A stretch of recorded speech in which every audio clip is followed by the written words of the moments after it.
"You already know," he began, "that there exists in the universe a perennial force which the sorcerers of ancient Mexico called the Dark Sea of Awareness. While they were at the maximum of their perceiving power, they saw something that made them shake in their pantalones, if they were wearing any. They saw that the Dark Sea of Awareness is responsible not only for the awareness of organisms, but also for the awareness of entities that don't have an organism. The old shamans discovered that the entire universe is composed of twin forces, he began, forces that are at the same time opposed and complementary to each other. It is inescapable that our world is a twin world. Its opposite and complementary world is one populated by beings that have awareness, but not an organism. For this reason, the old shamans called them inorganic beings. "And where is this world, Don Juan?" I asked, munching unconsciously on a piece of dried apricot. "Here, where you and I are sitting," he replied matter-of-factly, but laughing outright at my nervousness. "I told you that it's our twin world, so it's intimately related to us. The sorcerers of ancient Mexico didn't think like you do in terms of space and time. They thought exclusively in terms of awareness. Two types of awareness coexist without ever impinging on each other, because each type is entirely different from the other. The old shamans faced this problem of coexistence without concerning themselves with time and space. They reasoned that the degree of awareness of organic beings and the degree of awareness of inorganic beings were so different that both could coexist with the most minimal interference. "Can we perceive these inorganic beings, Don Juan?" I asked. "We certainly can," he replied.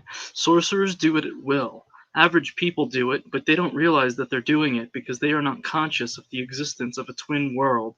When they think of a twin world, they enter into all kinds of mental masturbation, but it has never occurred to them that their fantasies have their origin in a subliminal knowledge that all of us have, that we are not alone."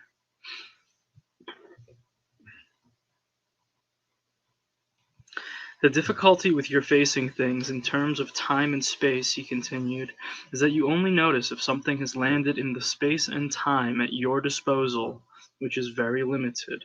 Sorcerers, on the other hand, have a vast field on which they can notice if something extraneous has landed.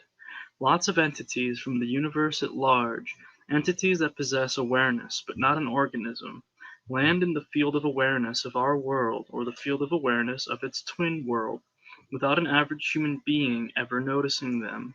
The entities that land on our field of awareness or the field of awareness of our twin world belong to other worlds that exist beside our world and its twin. The universe at large is crammed to the brim with worlds of awareness, organic and inorganic."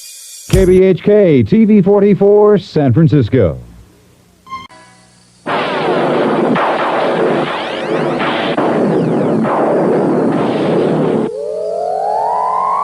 From the terrifying universe of the inner mind to the outer reaches of the imagination, we're waiting, poised at the edge of our seats.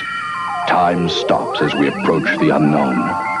Just when we think we're safe, the moment happens, and we... It's Saturday night, time for Gas Theater. Join me, Tom Labrie, for the best in late night fright. Horror, suspense, mystery, science fiction, the supernatural. And now, sit back, relax if you can. You are about to enter the world of NPC the game.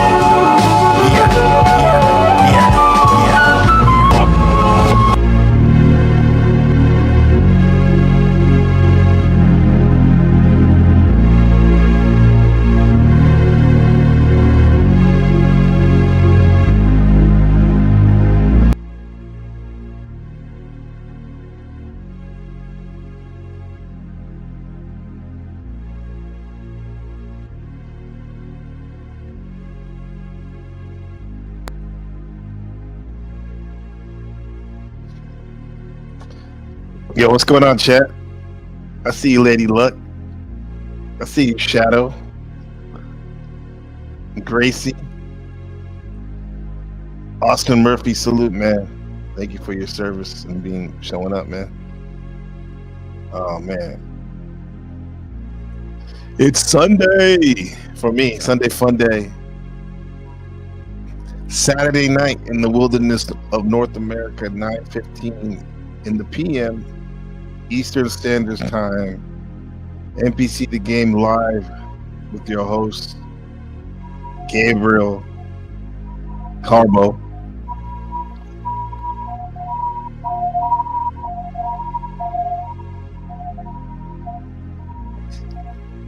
We are here in the back rooms of Taiwan, District 13, the real Shaolin.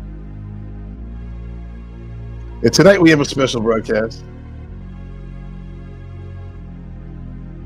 What's up, Gracie? Italian Brain Rot, Carlos Castaneda, The Flyer Mind, and Crowley.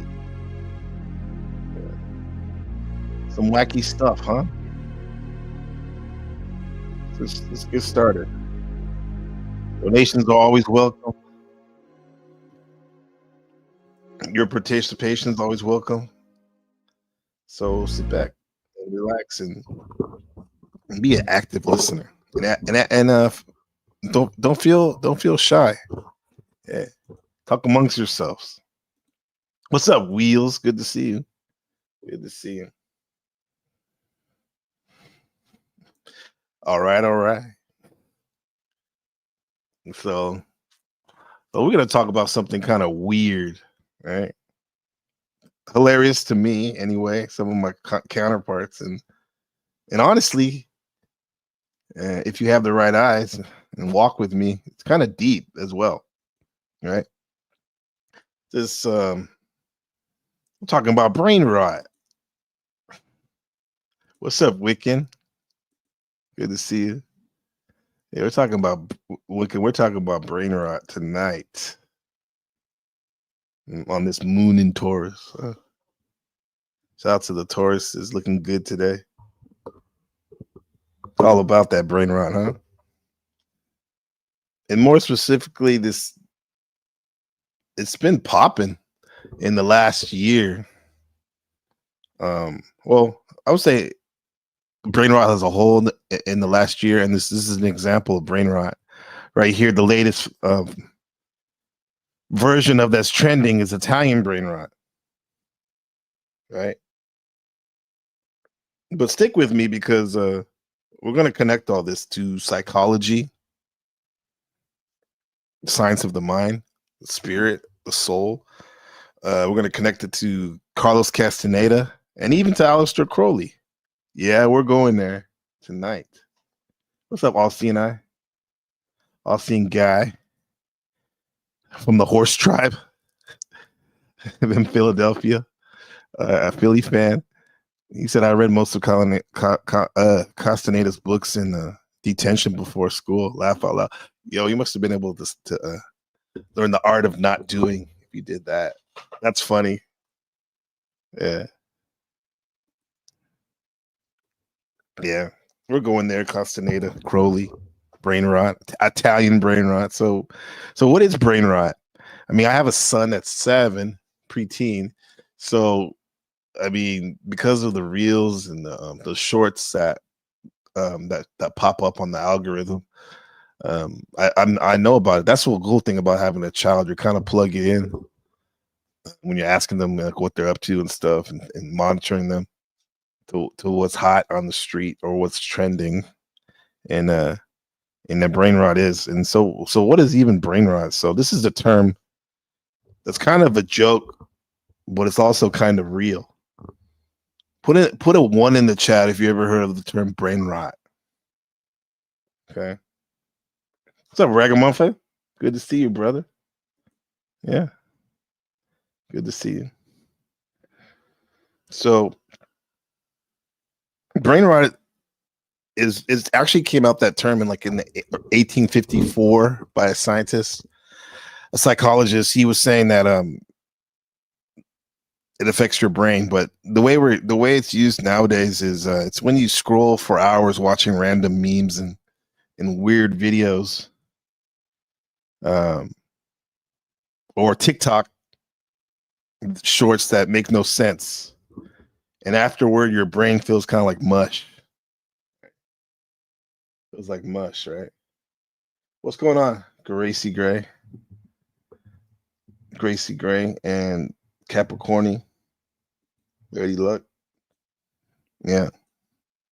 Your brain can feel like mush after watching some of these brain rot. Let me show you some. We're gonna show you some of this stuff. This is a this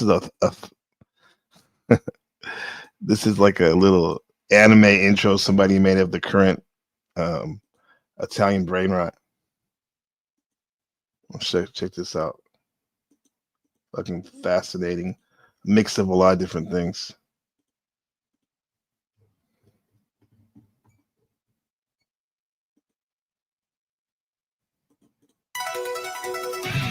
Chimpanzini, bananini, chi la fa se le stre. Piccione macchina, lila. Keep that in the background for a second. We'll get back to that, but yeah. So like I said, this is like an example of brain rot. It doesn't make no sense. Yet folks just keep on scrolling and looking at it. You know. And Layla said, "I'm glad you're going to go there with Aleister Crowley and NPC." Yeah, I mean, he did, in his own words, try to usher in the new aeon, what we're living in today, right? Like him or not. So yeah, this is kind of like Crowley. Fast forwarding it was his unification of opposites. All things are merging during this eon of time. Look at this weird AI stuff. So I know, like when you scroll some of these brain rot things, and it could be anything random that's put together, usually low quality content that's mashed up. And I remember, like, after like watching some of it, you feel like, what did I just watch, or where did the last 2 hours go if you're sucked into it? And it's like, and why do I know the entire lore of what's the famous one now? Why do I know the lore of a talking capybara wearing sunglasses? Yeah, you get the feeling that your mind is full of junk food instead of anything real, right? And that, my friend, is brain rot. You know, that's brain rot. And yeah, you'll never get that time back. Absolutely. And it messes with your attention span. It makes it harder to focus and harder to remember stuff. And you get mentally tired from all the tiny, rapid dopamine hits these reels and shorts are hitting you with. And emotionally, you might even feel kind of numb or disconnected. And it's kind of just like the way the digital world is wired, you know? But there's good news, because once you're aware of it, we can start to take your power back. Right? We can start to take your power back. God on Guardian, the most conscious person in the metaverse, says infigured brain rot was what happens when you watch slopped in content. But it sounds like it's both side effect and a type of content. It's actually a loosely based condition. That term has been around for over 100 years. Brain rot. You know, you watch something that's not conducive to higher consciousness or intellectual upgrade. It's considered brain rot. Rots your brain, kind of like Alzheimer's or dementia that you're giving yourself by what you put your awareness to. But it's a type of content too. Like I said, very poorly put together content that's there to spring dopamine hits, and a lot of people make it for children, right? Because they know they're going to suck up the algorithm and whatnot. Let me give you an example. We're gonna go through some of the. So what's Italian brain rot? What's up, Sasquatch? You like this? So so like TB has both become for me walking brain rot while he creates brain rot. And I think that's very accurate. What the walking brain rot is what it might be doing to one's brain because of the awareness you're putting he's putting himself and others in. And the context can be seen as a brain rot in itself. So this is the hub of what's trending right now in terms of brain rot, Italian brain rot, which they take. So what they do is they're gonna take. I'm gonna zoom in and on some of the weirdest flavors of brain rot right now that's trending, and that's Italian brain rot. And you might have seen it. These are absolutely absurd AI generated creatures with weird names like Bambadino Crocodilo or Tralejo Trahalaha. And they're part animal, part objects wearing shoes and flying around and doing flips and the voiceovers are what like kills me because it's like this over the top fake Italian accent. Like bambino, flight the fisherman. Yeah. It's just it's fucking nonsense. It's hilarious though. It's chaos. And the Gen Zs and the Gen Alphas are eating it up. Right? So why is it so popular? Let me give you a taste. This is a taste real quick. Bambino cappuccino. So here's some of the characters on it. Let's see this one, this crocodile. This is the backstory of one of them.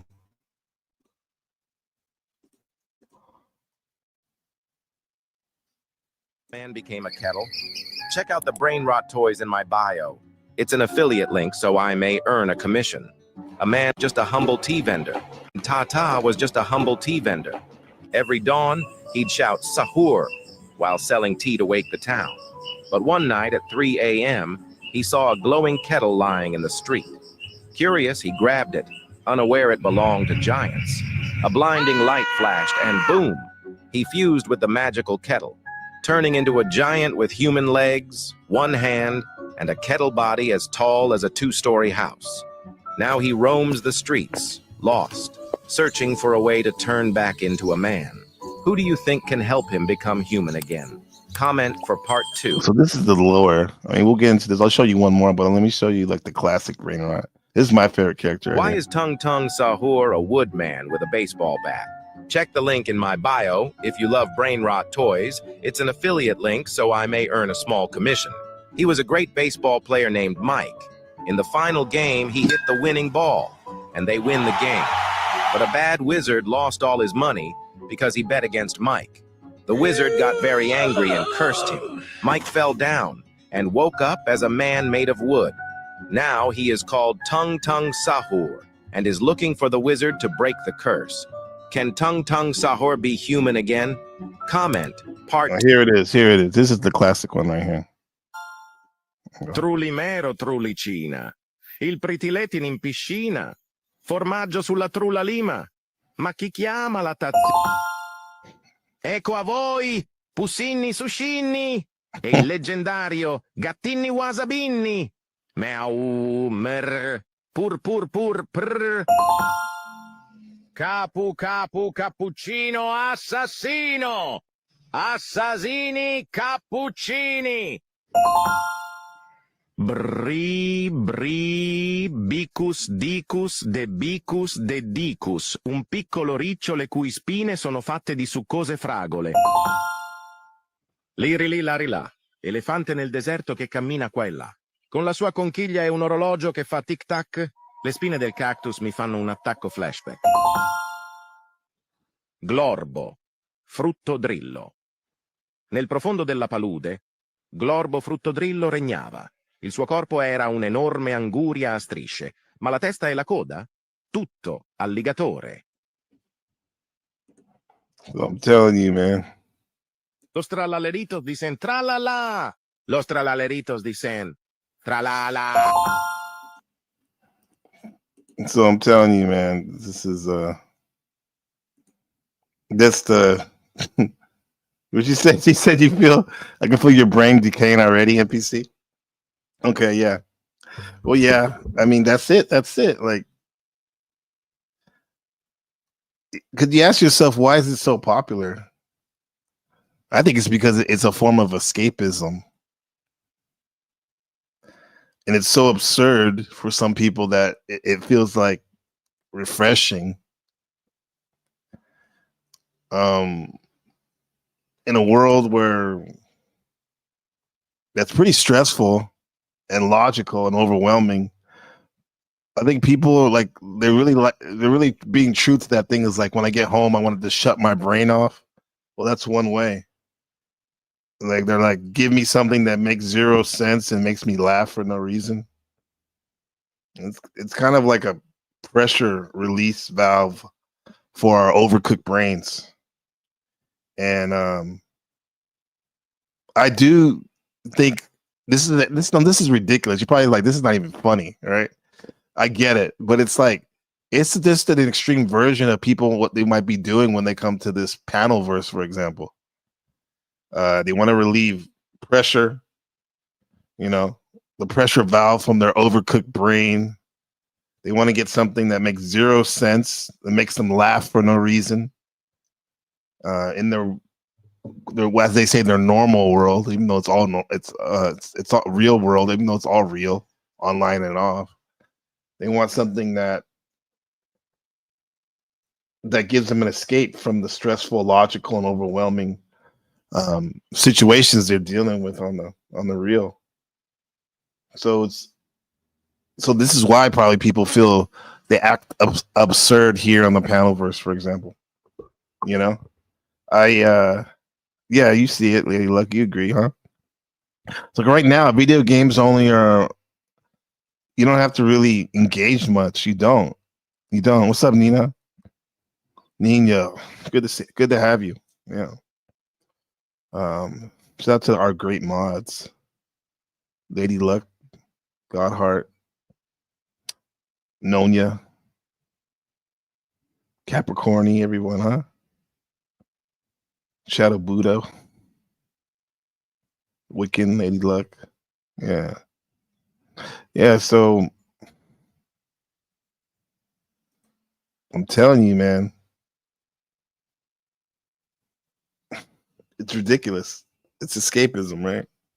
It's kind of like I'm gonna this is I'll also say is this is where it gets kind of juicy and how you might be thinking like, okay, this is funny or not funny.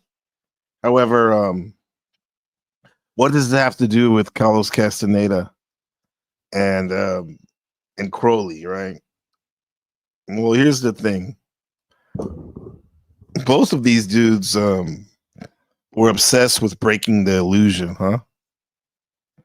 Carlos Castaneda talked about non-ordinary reality, and he learned from his main character, the shaman Don Juan, that the world we think is solid and normal is actually a dream we've agreed upon, a mass hallucination, right?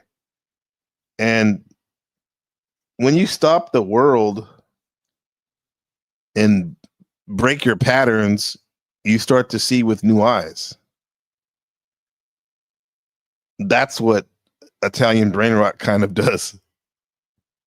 It shatters logic because it's so strange and random that it pulls you out of autopilot. It's like your brain says, what even is this all about? And for a second, you're awake. You're outside yourself. You're not in the way of yourself because there is no self. And now we can flip that and relate it to Aleister Crowley, the OG magician with a K, because he was all about breaking conditioning and and finding your true will, your soul's real purpose, right? And before we get there, let me drop the link early. And while we do that, just to go back a little bit on Carlos Castaneda, some of the stuff he was teaching, I really resonate with it. And this is interesting too, this concept of the flyer mind, and how when one is not conscious, one is easily taken over by some type of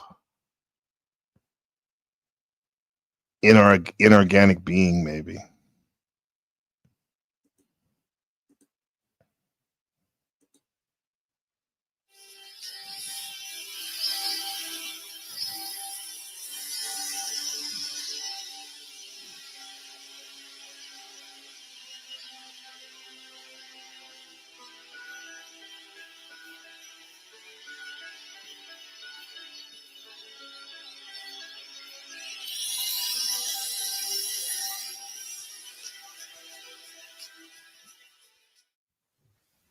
Carlos asked Don Juan, "Do those inorganic beings have life like we have life?" Don Juan replied, "If you think that life is to be aware, then they do have life. I suppose it would be accurate to say that if life can be measured by the intensity, the sharpness, the duration of that awareness, I can sincerely say that they are more alive than you and I." Someone who's alive and on stage. What's up, Dennison? How's it going, my friend? How dare you slander me? You're not alive?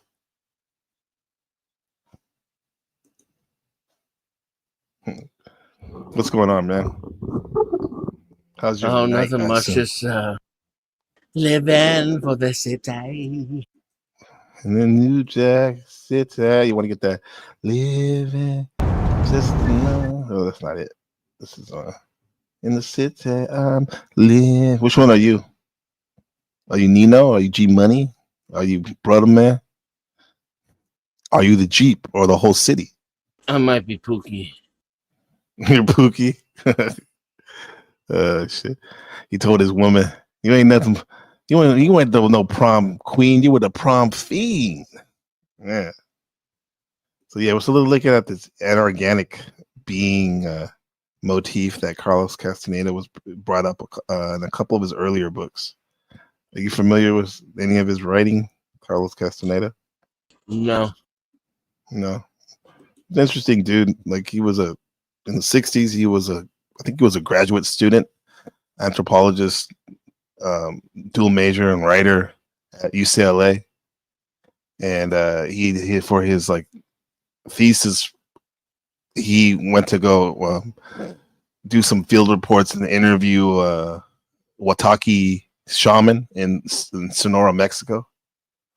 And he had supposedly had this correspondence with this shaman named Don Juan, and what he did from that that master's degree project ended up springing forth like 6 or 7 books about like the nature, in his view, the nature of reality and whatnot.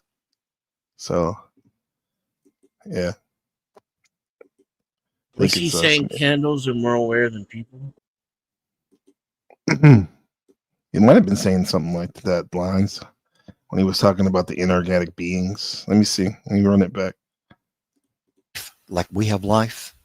Don Juan replied, "If you think that life is to be aware, then they do have life. I suppose it would be accurate to say that if life can be measured by the intensity, the sharpness, the duration of that awareness, I can sincerely say that they are more alive than you and I." Inorganic beings are predators that came from the depths of the cosmos and took over the rule of our lives. Human beings are its prisoners. The predator is our Lord and Master. That's kind of a bold statement, huh? Human beings are its prisoners. The predator is our lord and master. It has rendered us docile, helpless. If we want to protest, it suppresses our protest. If we want to act independently, it demands that we don't do so. And Carlos said, the unavoidable question that I posed to myself was, is he influencing me to see this, or is there really a foreign mind dictating everything that we do? I lapsed perforce into denial again. And it went insanely from denial to acceptance to denial. Something in me knew that whatever Don Juan was driving at was an energetic fact. But something equally important in me knew that all of that was guff. The end result of my internal struggle was a sense of foreboding, the sense that something imminently dangerous coming at me. That's pretty dramatic. Yeah.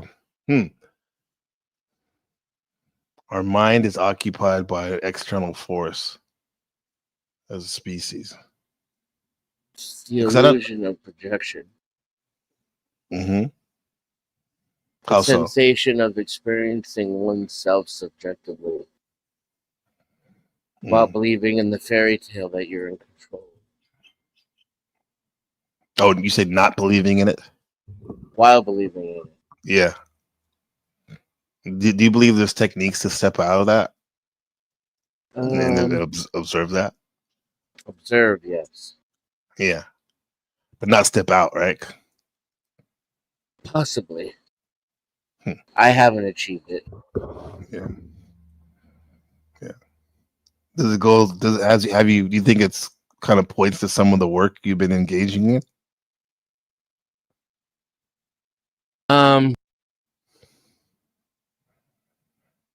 It could be, but the people who claim to me that they're outside of it show me no evidence of having done such work.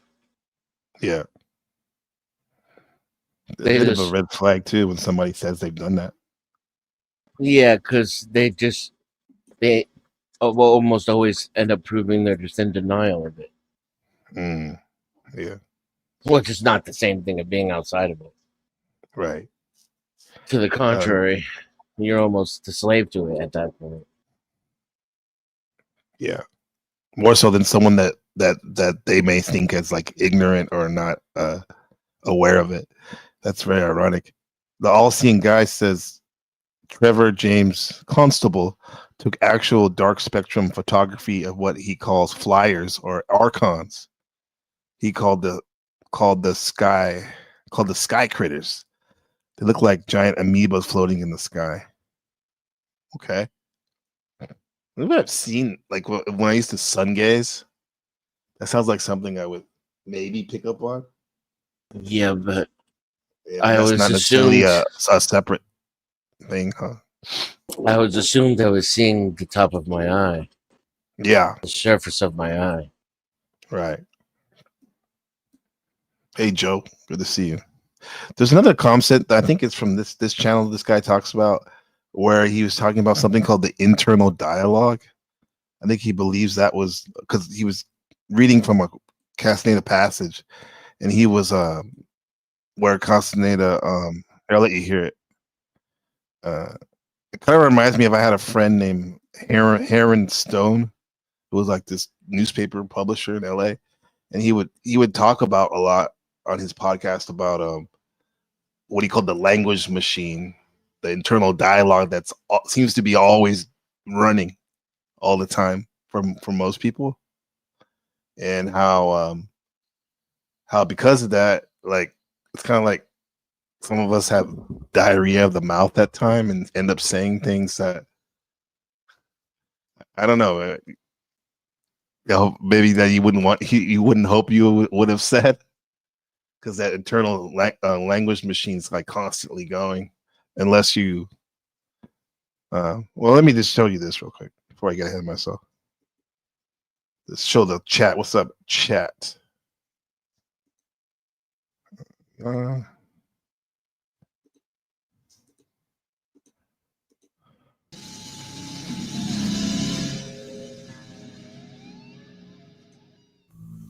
The intent of this video is to expose the origin of internal dialogue.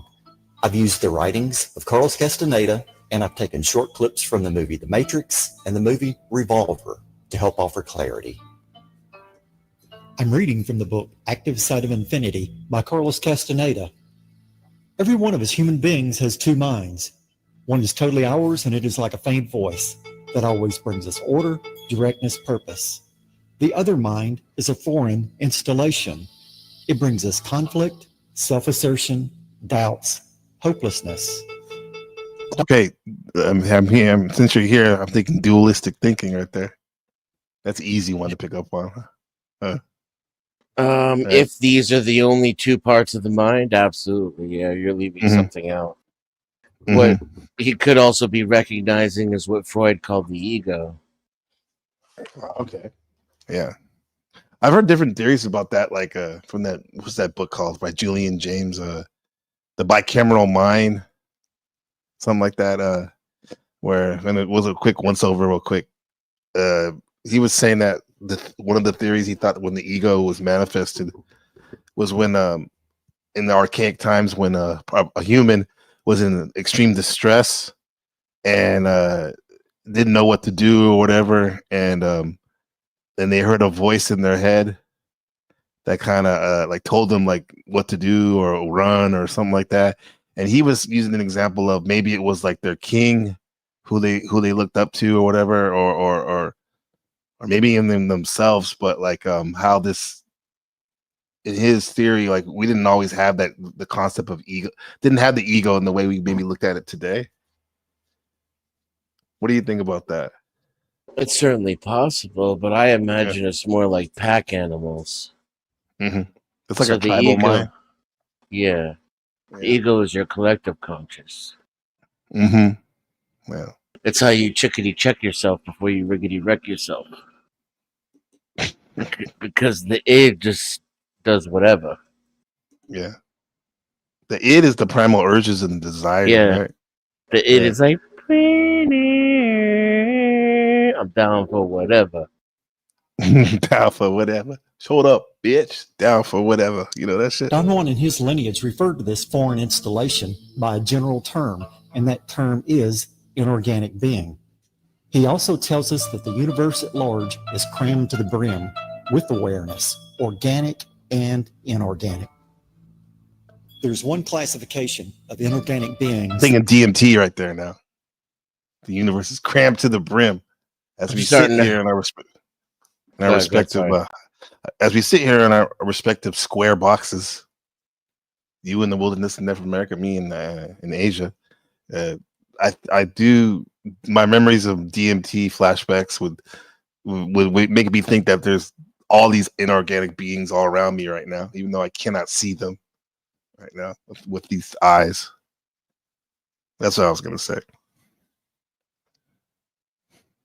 I'm starting to feel like this psychedelic shit is like the not believing in the government shit. You're like, I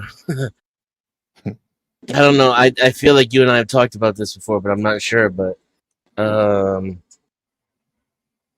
how when you notice like everything is kind of a lie and it's bullshit, you try to show other people.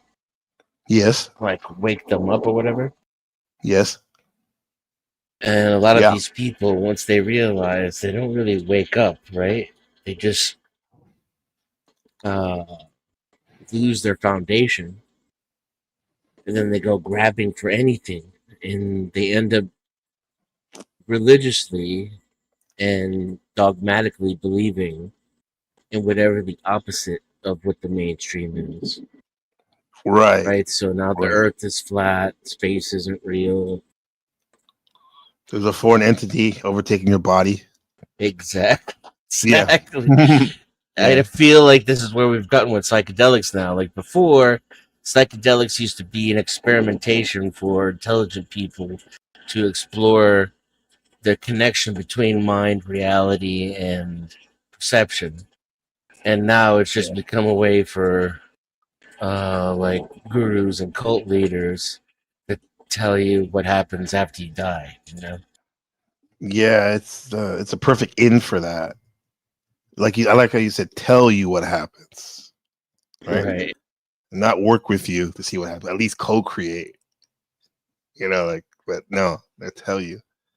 Yeah. I guess I used to do my broadcasts like this a lot. I would say I take this with a grain of salt, and just because I'm presenting some of these ideas doesn't mean I necessarily that's my top priority. But you know what though?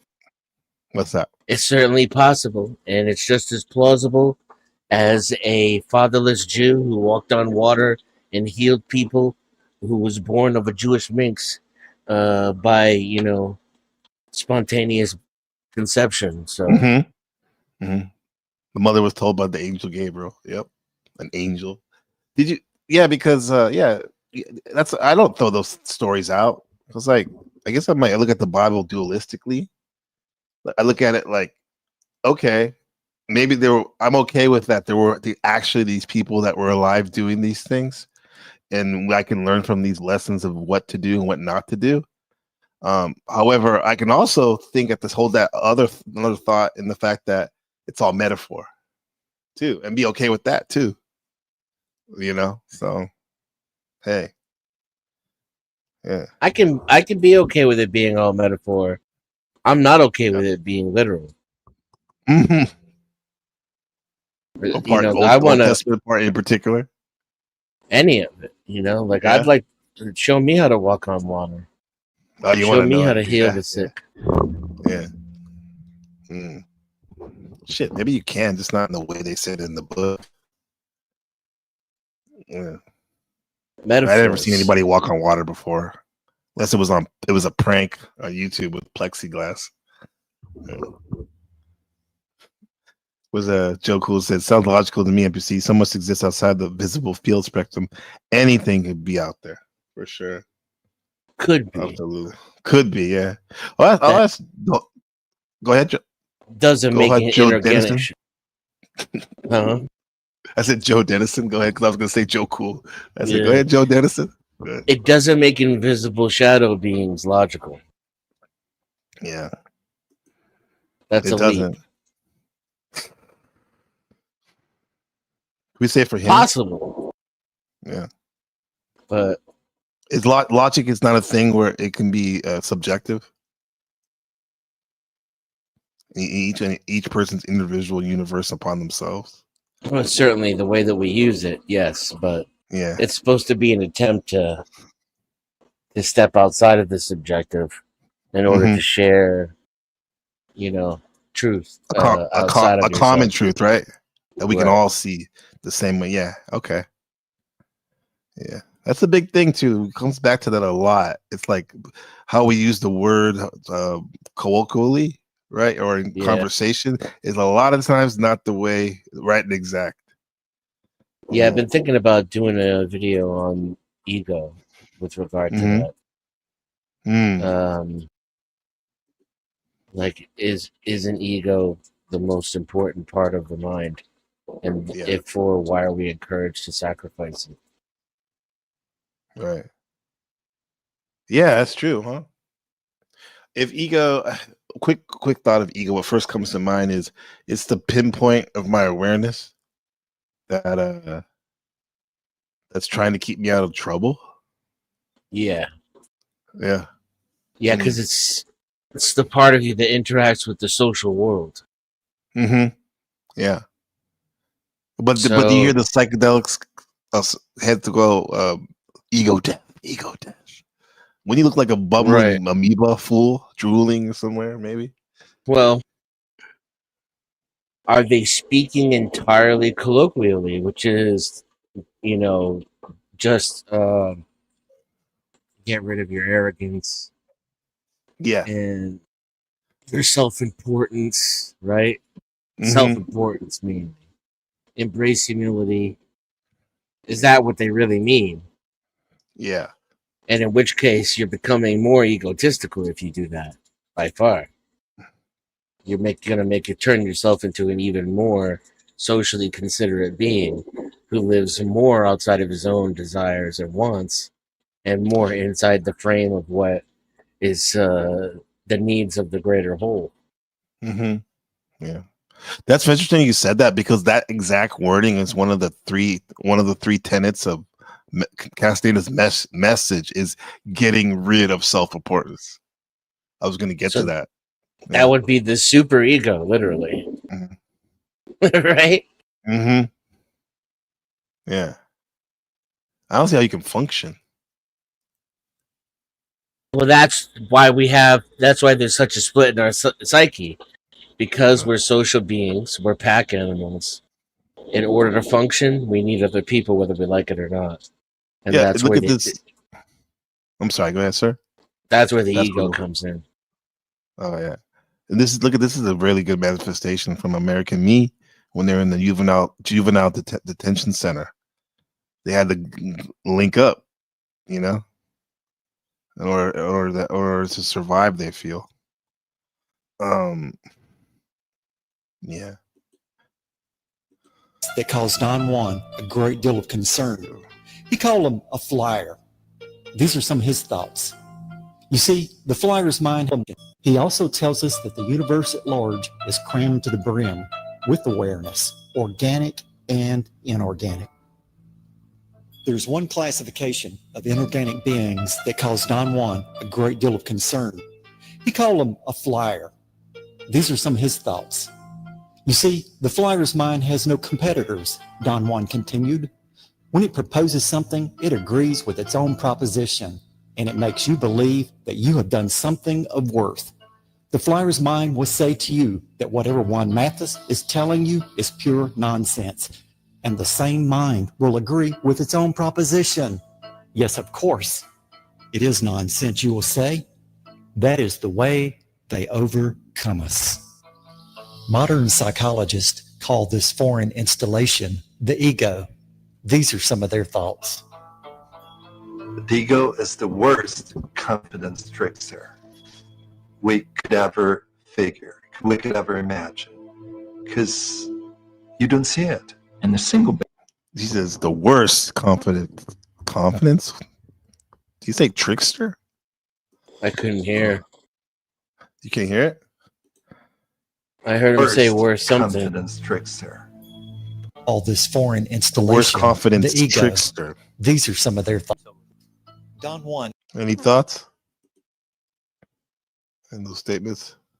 Yeah, I'm lost and confused by what they mean by ego then. Yeah, it would have been nice to have a definition of what the ego is. Instead of just demonizing it, right? Like if they literally demonize it at the end.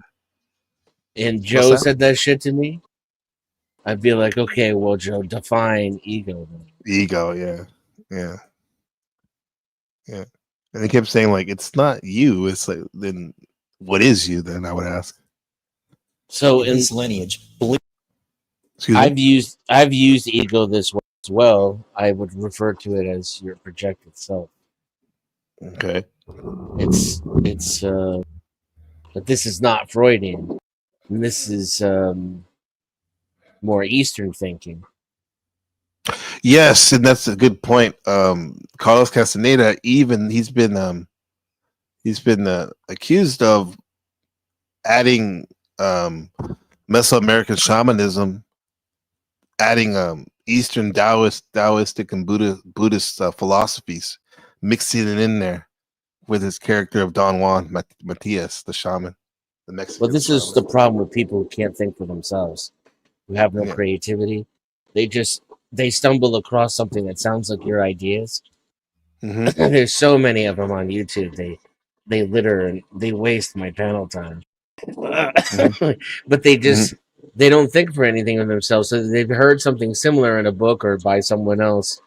Then that's that philosophy, and everything that they learned about that philosophy can only exist or be true within an internal criticism of that philosophy. And then so any other philosophy therefore opposes, unless they're a 1-for-1 match, nothing can be taken from either, Yeah. Do you think Joseph Campbell was doing that? Was his comparison with his comparative religion work? Man, the hero with 1,000 faces. You ever seen that book? His books and stuff. Yeah. I think what he did was he took studied a lot of different religions and stuff and saw the commonalities in them and would point out the similarities in them. I think that's the opposite. Yeah. That's really seeing, you know. Yeah. And so it's not like what Carlos was doing, Castaneda, the writer, maybe too, but in the guise of fiction, though. Like to most people, especially when it comes to religion, you're either Freudian or you're a Jungian, you know? Right. How dare you even allude that anything Freud said was correct if you're a Jungian? Well, yeah, but look at the origin story of Carl Jung involves Freud, right? Big time, right? As does the origin story of Jesus and every other philosophical archetypal, literature preceding it. Yeah, because this Buddhism was around thousands of years even before the stories of Jesus. For example, among Hinduism, even longer. And it's funny you say that because we got a live coming up, and I think you may have made a comment on it but retracted it or whatever. The one on dreams I have in the 13 days. It has I'm going to be talking about Freud and his book, The Interpretation of Dreams, along with some Jungian his dream book as well. Yeah. Keeps erasing my comment, I guess. Yeah. I don't know why I did that. I was like, what the fuck, man? I'm like, yeah, if Denison's like I'm waiting. Might be looking forward to this. It's gonna be a good one. Yeah. I appreciate you making a comment. Believe that the predators have given us our systems of beliefs, our ideas of good and evil, our social given us our systems of belief. Don Juan and his lineage believe that the predators have given us our systems of beliefs, our ideas of good and evil, our social mores. They are the ones who set up our hopes and expectations and dreams of success or failure. They have given us covetousness, greed, cowardness. It is the predators who make us complacent, routinary, and egomaniacal. Carlos asked, how do they do this? Do they whisper all that in our ears while we are asleep? No, they don't do it that way. That's idiotic, Don once said, smiling. They are infinitely more effective and organized than that. In order to keep us obedient and meek and weak, the predators engage themselves in a stupendous maneuver. Stupendous, of course, from the point of view of a fighting strategist. A horrendous maneuver from the point of view of those who suffer it. They gave us their mind. Do you hear me? The predators gave us their mind, which becomes our mind. Okay, let's take that metaphor with the conspiracies of the government. I've heard the people say that the word government has the word mind control in it in Latin, I believe. Right? A variation of that. It might be a stretch. It's creative etymology that has nothing to do with the roots of the word. It's a French word. Right. Okay. But would you say, especially with the Prussian school system that we use in America, for that we're taking we definitely want to indoctrinate our young citizens to think a certain way, right? Yes. Not a certain way, but certain things. Certain things, yeah. And I guess they tell you what to think, not how to think. Right. I noticed in some of the my studies because I went to a liberal arts school, and I think about the trivium and all that, and also when you look at the old, the 1800 one schoolhouse way they used to do things before the Prussian system, where the first graders would be in the same class as the high schoolers, and it would work because they had this more trivium type way of teaching, where they wouldn't want to dumb down any of the students. They expected a lot from them and give them the old books that were good, like the history of Rome or Faust and all this other stuff, and make them read it and stuff. And what I'm getting at is like with my college in particular, they always, I remember freshman year or sophomore year, they would stress we want to teach you not what you said, like not what to think, but how to think, and that's very important, and that goes towards critical thinking, something that I don't think a lot of people realize how important it is to have, and how it can help you navigate this chaotic world.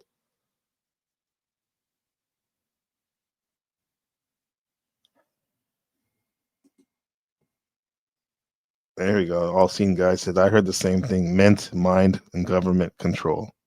Yeah, but it's a French word. It's the Okay. Latin roots are not, and it's in French. It just means to govern, right? So to rule, to guide, to rule over. So there's just no reason to put all the gematria type shit into it, and I think like people who do that are not helping.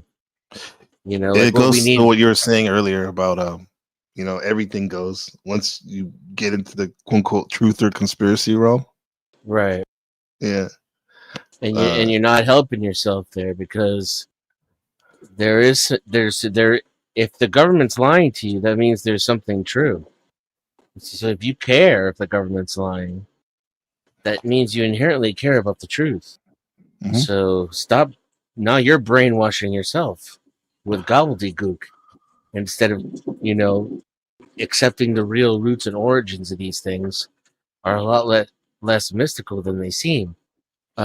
Rich people create public school systems, and they want you to shut up in the cubicle, answer the phone, do what you're told, and show up exactly on time, not make a mess, ask for permission to get out of your seat, and then go home. It's just like school. It's what they want you to do. Yeah. And the prisons look like just the same building construction companies. They have contracts with the public school system and prisons. Very similar, especially in California. You see that, like, wow, how you control hide it. Yeah, like large groups of people that are stuck inside the same building. And also, maybe one of the biggest problems with this mystical nonsense is it somehow shirks the responsibility of the individual. It somehow says, I'm not the one being programmed. Doing that. Yeah. Like, so on a certain level, it's like a key to your enslavement. It's another fork. It's a road from that fork in the road of the conventional way of being. If we use it, mind controlled. It's just like the alternative way. I always used to call it the second matrix. When a lot of folks, they would get into this whole like, I know so much. It's just like another layer of the what you call the matrix, right? Yeah, I mean, you're completely unfree and out of touch with the reality, just like the government wants you to be. So and a lot of those people don't even quit their jobs, leave their schools, or refuse to create indoctrinated families. So there'd be one thing if you were doing that, but you're not. You're still you got your kids in public school while you're telling me that the earth is flat and there's no space. I have like my good friend Chema, who used to be in my study group, our personal study group, and like I just saw his post the other day. Like his son just graduated junior high and being homeschooled. I guess they have a ceremony. All the homeschool kids, they all come together, right, in the county or whatever. And I'm like, okay, that's good. But then it's like, that's good. I mean, that's good for him. That's what he chose to do. Cool. But it's like, I'm kind of, I guess I am like Cypher. Somebody called me that like years ago. A teacher called me that. We had a podcast. He called it the Cypher syndrome. And I guess I am like that because at one level I know these things. Well, one could be considered like, truther stuff and higher consciousness, but I still have my foot in the matrix for sure. I'm not trying to fool myself. One could also be called Cypher just for realizing Morpheus was a liar. That's true, huh? He That's he when he called chose him to out. be. Yeah, there was no higher truth from the red pill. It was Hmm. just another layer of bullshit Yeah. and And it literally looked control, like and bullshit, Zion City. another system of control. Yeah. And what one with a Messiah? I mean, come The on. one. The one. And Being now the think of. one. I always found his relationship with the whole thing to be interesting too, because the movie hints at the fact that he's in love with Trinity, Uh-huh. and so you got to imagine his perspective on the whole Neo deal.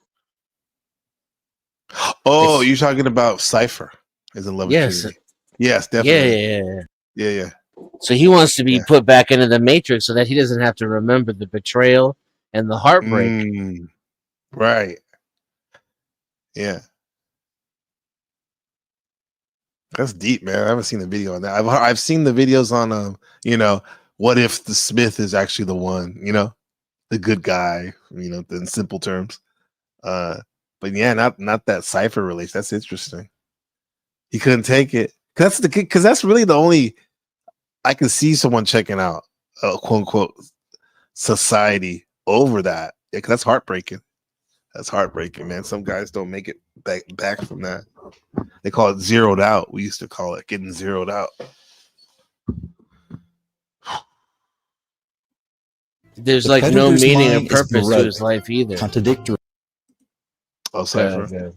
Maybe that was the Yeah. only purpose in that post apocalyptic world, huh?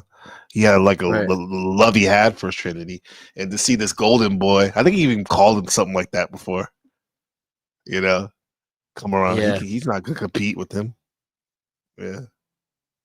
Even though he's probably smarter than Neo, because maybe it's because of my pre-program of Keanu Reeves, Bill and Ted's. He doesn't seem like the smartest guy all the time. His character. I'm not saying as a man, as Keanu Reeves himself, but his characters have this commonality of like kind of like the even Neo has that kind of, right? I mean, he Even did some if cool he's shit, but even if he's smart, he's still naive. yeah, Like that's it. Cypher's Yeah. been unplugged way longer than he has. He's very jaded, huh, Cypher? He's also he's seen 10 Neos. He's seen Morpheus 10? pull this crap. I mean, I'm exaggerating, but you can tell he's seen this way more than one time. Morpheus pulls this shit, and he keeps taking people out of the Matrix who are supposed to be the Messiah. Yeah. And look what happens. Everybody falls the first time, right? Mm-hmm. Yeah. Yeah. He doesn't even look at him when he's saying that. He's like so over it. Yeah. We call it. Do you mind if sometimes we refer to you as the real Cypher? No, you wouldn't be the first one. Yeah. Morose, filled with the fear of being discovered any minute now. Through the mind, which, after all, is their mind, the predators inject into the lives of human beings whatever is convenient for them. It disguises its thoughts as your thoughts, its feelings as your feelings. You think it's you. It's from Revolver. Okay, I'm thinking like the non-dualist cult would be like, you're not this constructed self, right? That's not you. You're already it, type of shit. There is no you, really. That's right. That's the conclusion I come to. Mm-hmm. The only thing that could be considered a you is experiencing itself subjectively. So it's a like a reflection, Mm-hmm. and like a curved piece of metal that's being radiated upon and reverberating. Yeah, it feels like there's something definitely part of the awareness is ahead of or whatever I consider me or the action figure. I'll say it seems to be on a little delayed. Maybe What all that's these why. people are talking about. Yeah. Even Shadow Boy. Even the guy who claims this is inorganic alien controlling your mind. It's the same exact shit. Now the difference is I went looking for it. Yeah.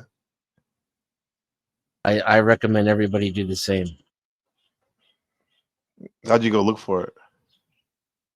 By noticing my own breath, as the Buddhists would say, taking notice of my own breath. It's a good meditation.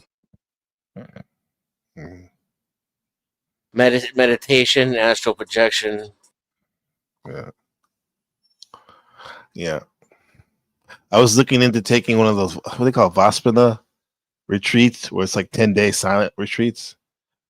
But it got all the time I was able to do it, it got booked up. But it's funny how like, and it's free too, it's by donation, but there are people that charge people to do that. But it's funny how like people would pay thousands of dollars to do that, yet folks in the detention centers and prisons around the world, they get thrown in solitary confinement. It's like this, it's almost the same thing, man. What makes it different? What makes it different is like they're not willingly doing it. Maybe, huh? Who's they? The person that the convict and that the inmate in that. I would assume most of them don't want to go do that 10 days in silence in the solitary confinement. Whereas the yogi in Alameda, California, will pay thousands of dollars to go to the foothills of Oakland to do it willingly and be excited about it. Yeah, there's also something about doing it in nature and doing it in a hole in the ground. That's true. It is the place in here in Taiwan where you do it. It's in like a really beautiful nature spot. They have little cabins and stuff. Yeah. You can never truly be alone. Like if you meditate outside, it's for me it's almost impossible. It's difficult. But then when you achieve it, and I'm sure there's all sorts of different levels that I haven't experienced, but that's when I experienced like a more of a lack of an awareness of myself and more of a oneness, with everything around me. It's your environment. Yeah. You're like it. You are it. Well, what's Clump have? Remember Clump in the house? The predator have you its mind. That was some good stuff. Is there any precedence for that concept? Well, the author is Carlos Castaneda. I don't know if you're familiar with that. And I see your avatar. It looks like some type of Tibetan demon, right? A Mahayana Buddhist art or something, maybe. So, and I think where I was saying that Carlos Castaneda was, even though he's talking about, he's writing about Mesoamerican sorcery or magic shamanism, he took a lot of what he learned in Taoism and Buddhist philosophies and combined it. So that's some of the context for that. Your greatest enemy is your own inner perception, is your own ignorance, is your own ego. Yeah, I see that. Definitely. Does that mean your greatest ally is yourself too? Or is that not possible? It only can be an enemy if you look at it in the dualistic way. Again, it depends. Well, if you look at it a dualistic way, of course, but that would be the first reason I would criticize it. Mm-hmm. And again, it define ego at this point. Yeah, I still haven't done it yet. We did earlier, in our own way. Yeah, I'm just wondering what he means when he says it. Mm-hmm. Yeah. So we are food and entertainment for the ego. Sounds like the Archon. I think he mentioned it in the other video. Of course, about the demiurge and Archons feeding on the occupants of the prison planet. You have arrived by your effort alone to what the shamans of ancient Mexico called the topic of topics, Don once said. Oh, shit. I have been beating around the bush all this time, top effort alone.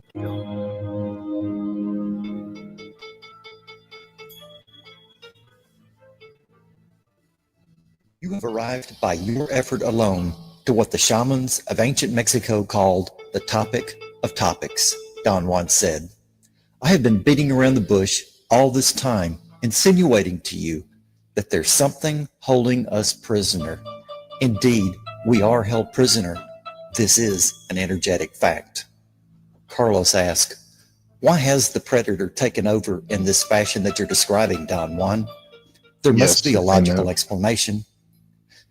They took over because we're food for them, and they squeeze us mercilessly because we are their sustenance. You are a slave, Neo. Like everyone else, you were born into bondage, born into a prison that you cannot smell or taste or touch. A prison for your mind. The basic building blocks for this prison. Was that somewhat true? So much truth in one fucking sentence, dude. It's like decades of truth. Yeah. You are a slave, Neo. Explanation. They took over because we're food for them, and they squeeze us mercilessly because we are their sustenance. You are a slave, Neo. Like everyone else, you were born into bondage, born into a prison that you cannot smell or taste or touch. A prison for your mind. The basic building blocks for this prison is thought. The ego creates a constant stream of dialogue in our heads. It is this programming that the average person runs their life on. That's what Hare and Stone would call the language machine. Get rid of the ego and the matrix. Repart that part again. Repeat that part. Sorry. Okay. Yeah, right there. For your mind. The basic building block for this prison is thought. The ego creates a constant stream of dialogue in our heads. Okay, the ego creates this constant stream of dialogue in our heads. Yeah. Yeah. Yeah.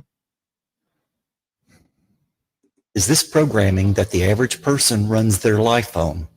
Yes. Right. Yeah. Yeah. Get rid of the ego and the matrix will fall. So Yeah. with that logic, what is the matrix? It's the matrix is the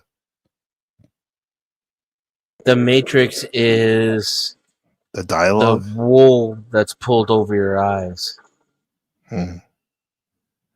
It's the illusion that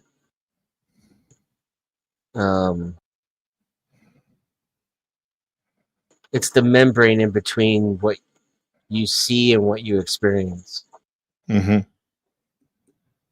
Membrane, yeah.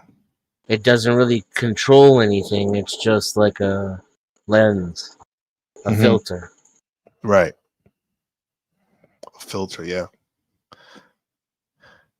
And you can wear glasses without lenses. We do that. People used to do that back home in Oakland and San Francisco. They're in the Mac Dre era.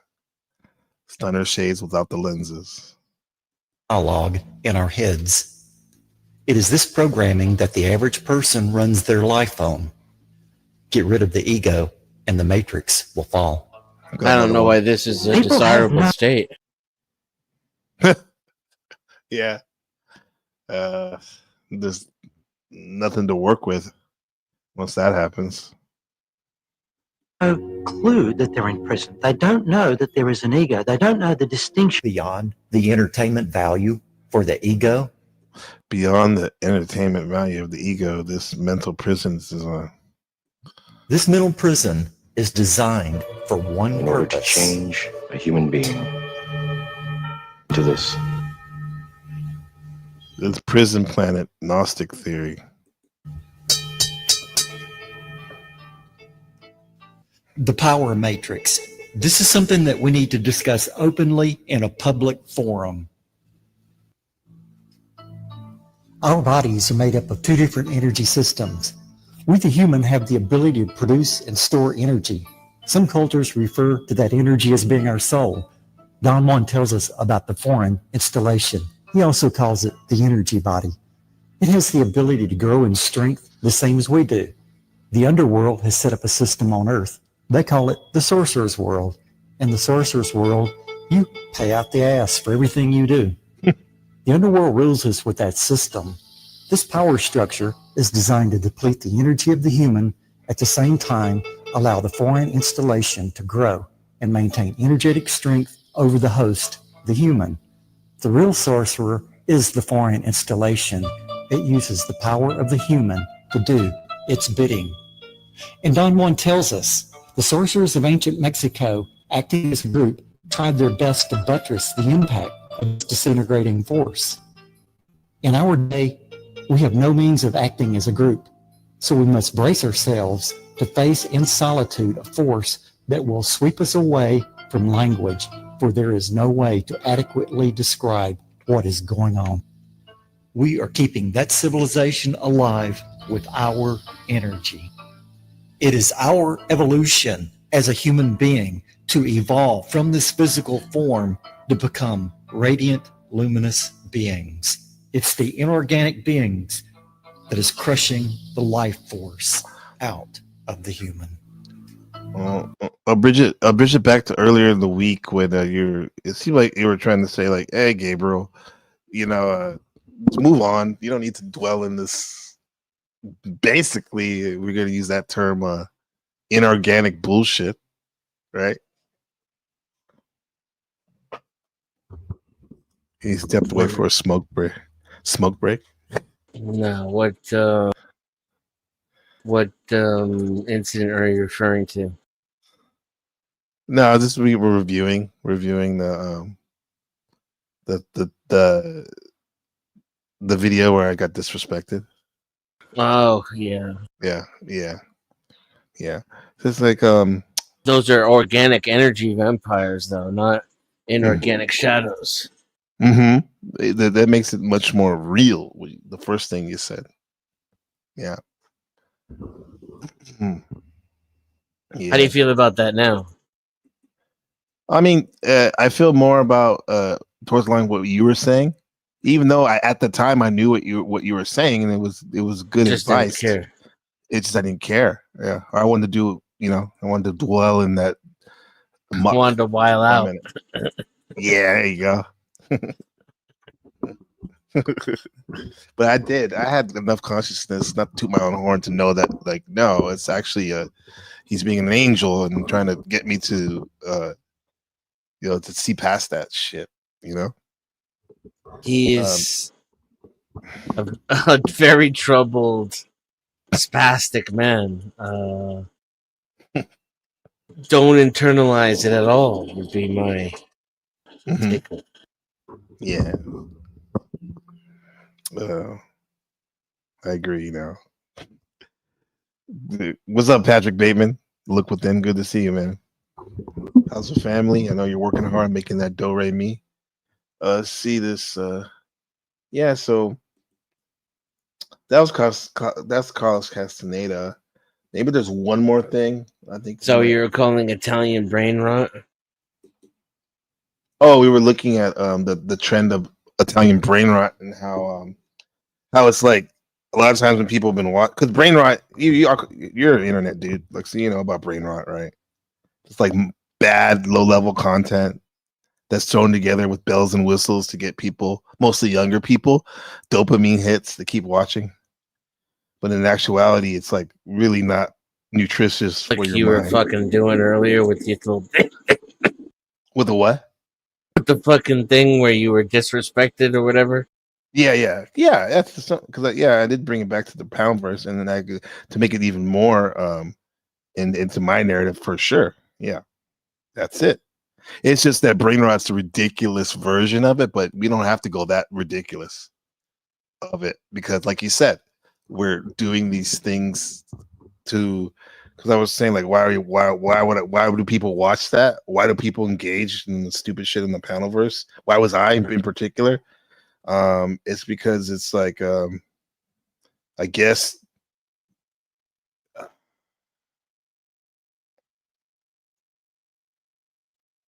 I just want to get away from like turn off my brain, turn it off, or avoid it. Yeah, because you're not turning it off because you're in order to engage with somebody, even if it's in low level tabloid bullshit. You're just filling it with It's useless still shit. on. Yeah, you're probably better off Useless, turning it off. toxic. Actually, right? Yeah, counterproductive Meditating. shit. Yeah, exactly. Yeah. You'd be better off if you just powered down for the weekend Mm-hmm. and then fired it back up on Monday. There you go. Yeah. That's true. Have you seen the Italian brain rot? No, I don't. I honestly thought you were talking about Carlos Castaneda. I No, thought, I well, was, but that Castaneda was could be an Italian name. he's a Spaniard. But whatchamacallit? No, that was the beginning of the talk of the I broadcast. missed that part. Yeah. I think I was It's on 'cause- Jack's. Okay. How's Jack? He seems good. That's good. That's good. I saw yesterday, was it? He had the Bro Logic creator in there. Yes. Yeah. Knee touching on the bed. Eating knee. That's good Jack. Good Jack. That's amore. Oh yeah, let me show you because I think you have some Italian genetics there. Listen to this shit; it's funny. Now Italian brain rot. What it is? It's this weird thing where yo, over here. uh, Did you know Italians are the last people that it's totally cool to be racist against? no, I didn't know that.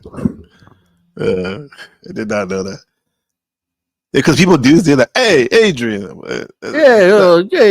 Making fun of yeah. Rocky. And any Italian in any movie is the killer. Oh, the wow. mafia guy. Yeah. So Bunch of psychos stabbing each other's in the neck with pens. Oh yeah, Joe Pesci. That's a nice pen.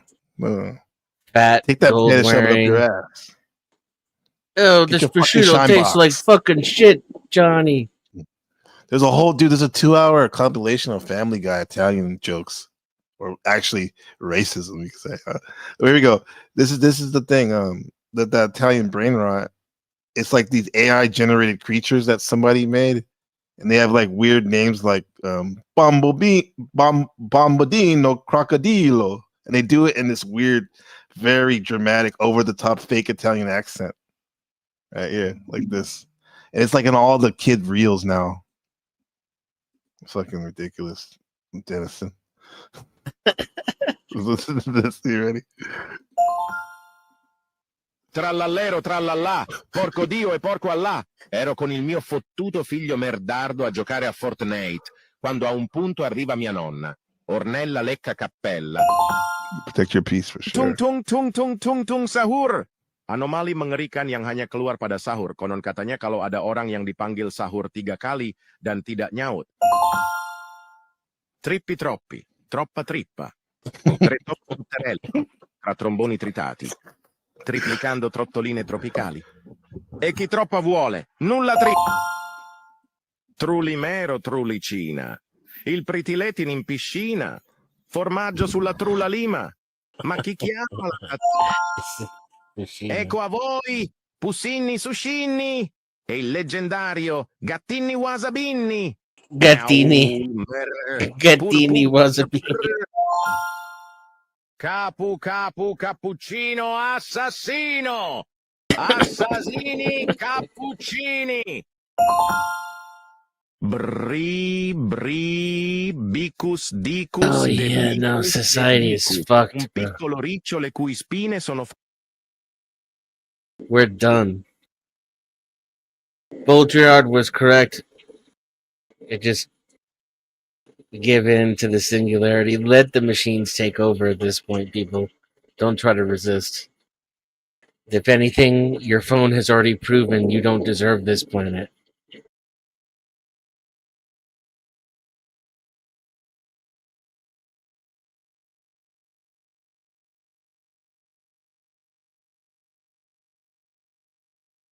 He said Gattini Wasabini. Chimpanzini Bonani. What the heck are you watching? Says Wolf. I think it's called Italian Brain Rot.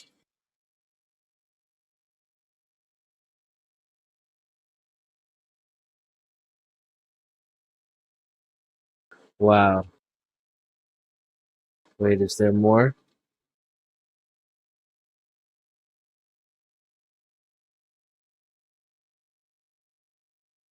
I want an AI bot personality that resembles Al Pacino.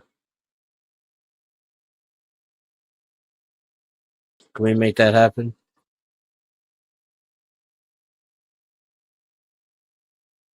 Italian cartoons?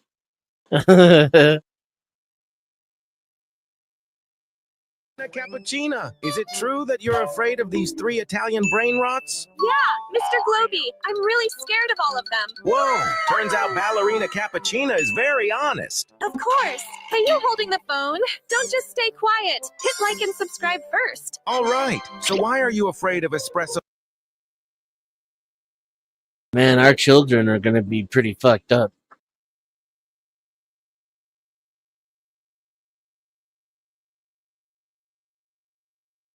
Like whatever generation is like 6 or 7 years old right now, it's gonna be pretty fucked up.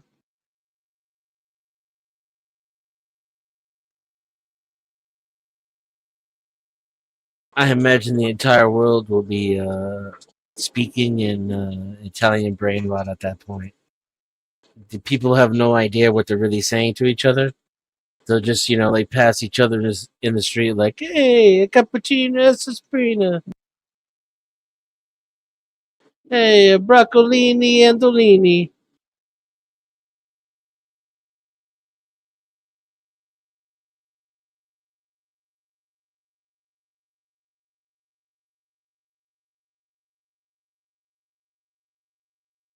I can imagine seeing stuff like that Italian brain rot show if I were to take too much salvia.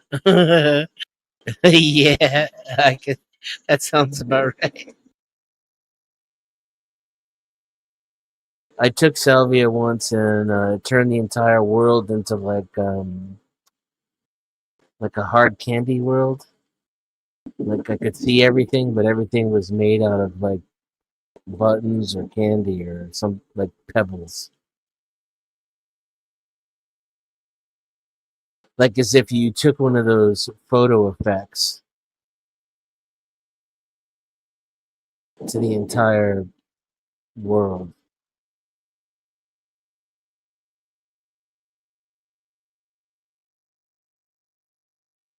With Mickey Mouse and Bugs Bunny.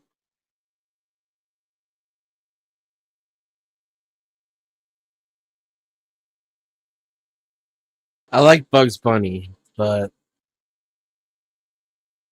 cartoons scare me, especially when I watch kids watching cartoons.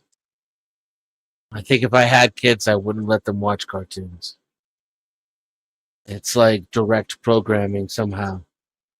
You watch the way they watch that shit, they're mesmerized.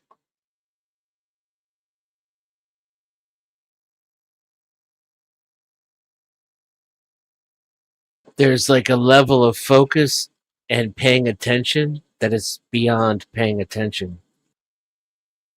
Where you're not paying attention anymore and you're just like an open receptacle feeling like just taking on beams of information.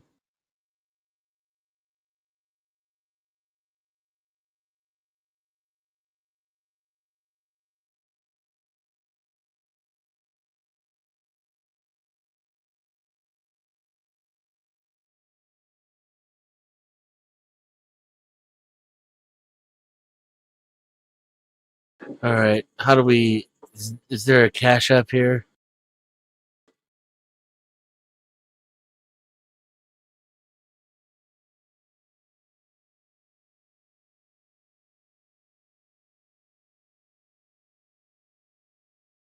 Oh yeah, here we go. Super chats.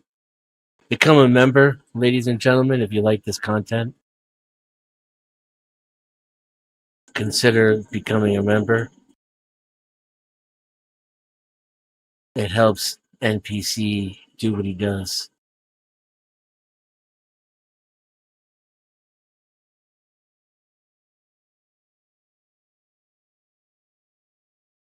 All Seeing Eye says, I met a girl who did salvia with friends while wearing shorts and a t-shirt and thought her knees and elbows became all right then.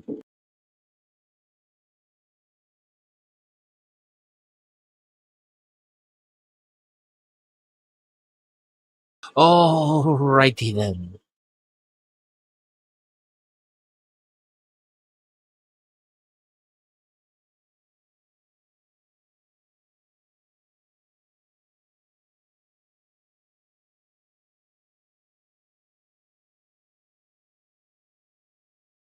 It looks like he was wanting to do some content on the Crowleys to wrap it up.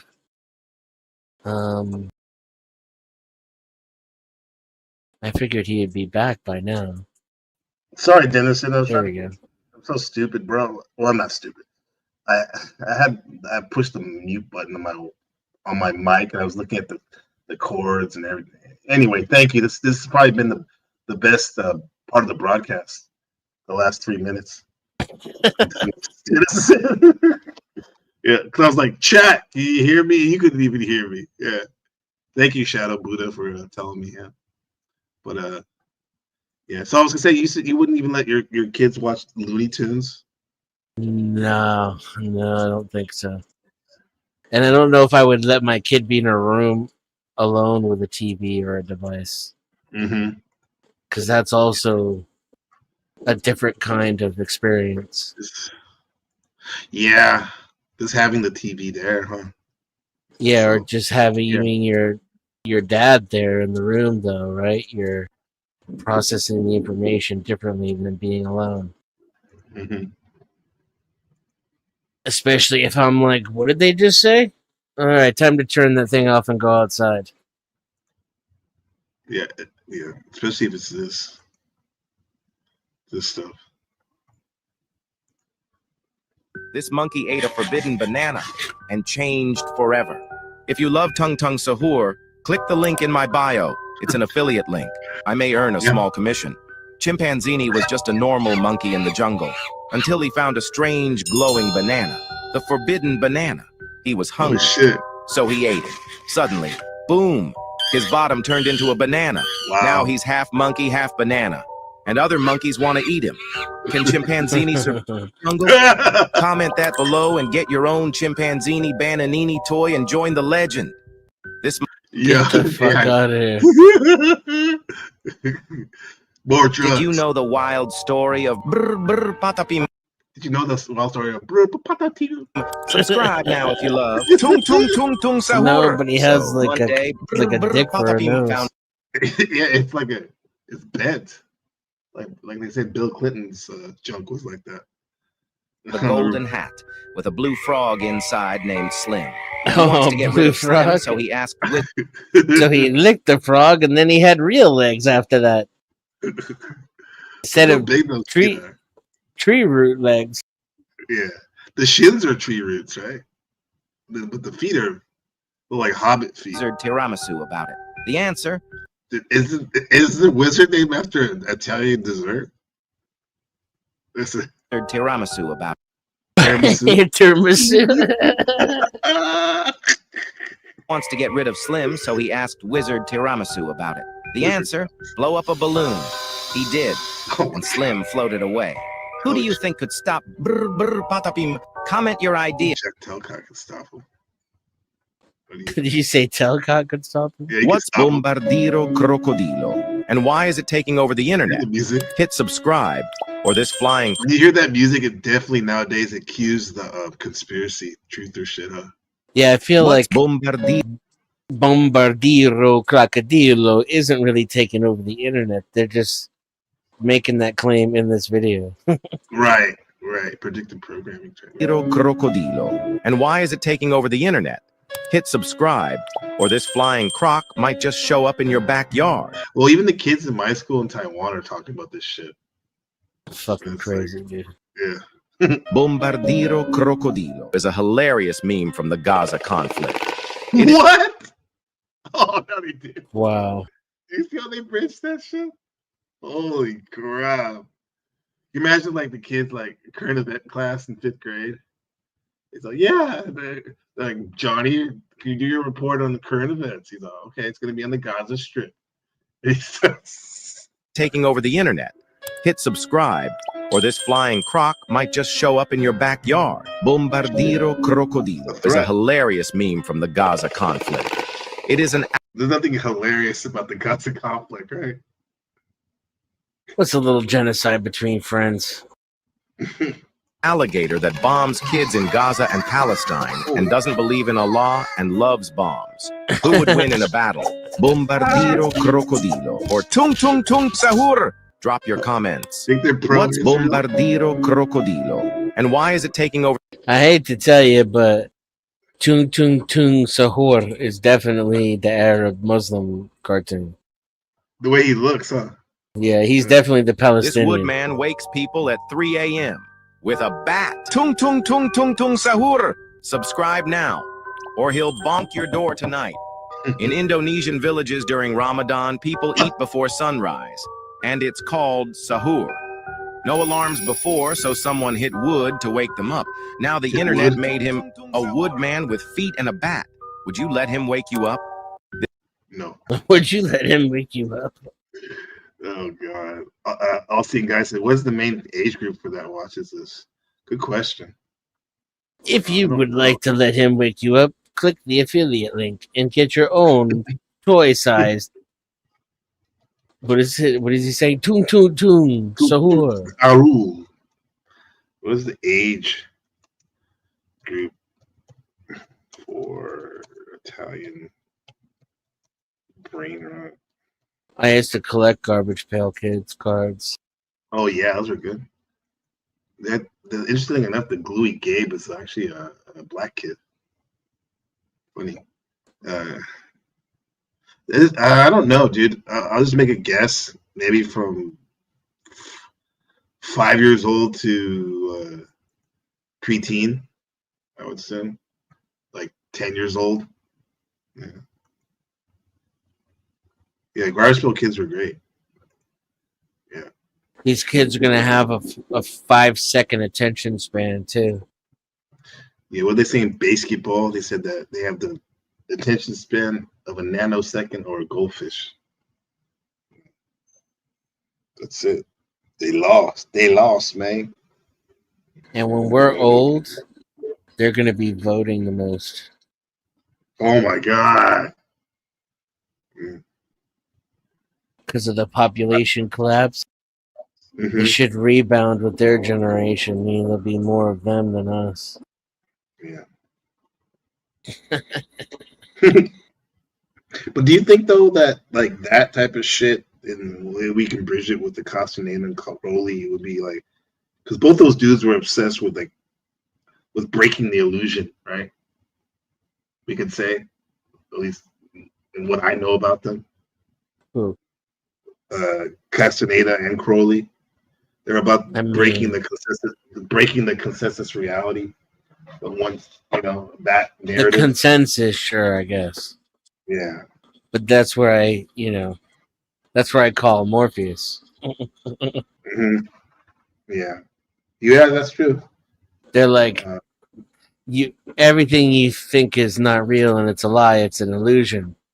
But I'll show you what reality looks like. Uh-huh. It's really these dark shadow people that live in your head and own you like a bitch. Yeah. Well, in that what were you going to say about Morpheus? Well, in that case too, what Morpheus said, I'll show you the real reality.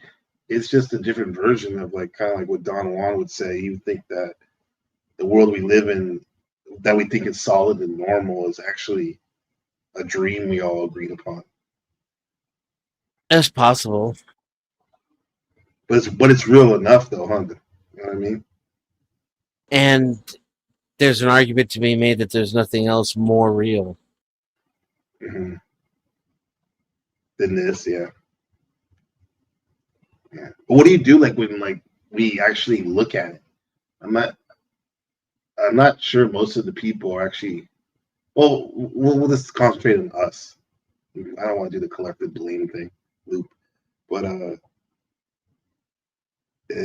We're actually, I'm actually trying to step outside the pattern for a moment at least, just trying to see it for more of what's really going on. And I would think, now this is stretching, I'm stretching my groin, like that Italian brain rot kind of does that. It kind of shatters logic because it's so ridiculous and strange and kind of pulls you out of autopilot. But I wouldn't recommend looking at it all the time. Kind of like I wouldn't recommend constantly taking salvia. Well, that's what I'm saying. Is this is not you're not shaking anybody from their mental torpor with this kind of stuff. You're reinforcing superstitions. You know, the people who are going to believe this, they are effectively paranoid schizophrenic. Yeah. Yeah. And then there's Kinda people who are like this guy. Only have cope, right? So they don't think about this stuff at all. And then so when they hear something like this, it's like, yeah, like they go to the movie theater every like 2 or 3 times a year and find out what God is, you know? Yeah. And so like whatever can make them feel tingly inside, and then they can go right back to their 9 to 5. Yeah.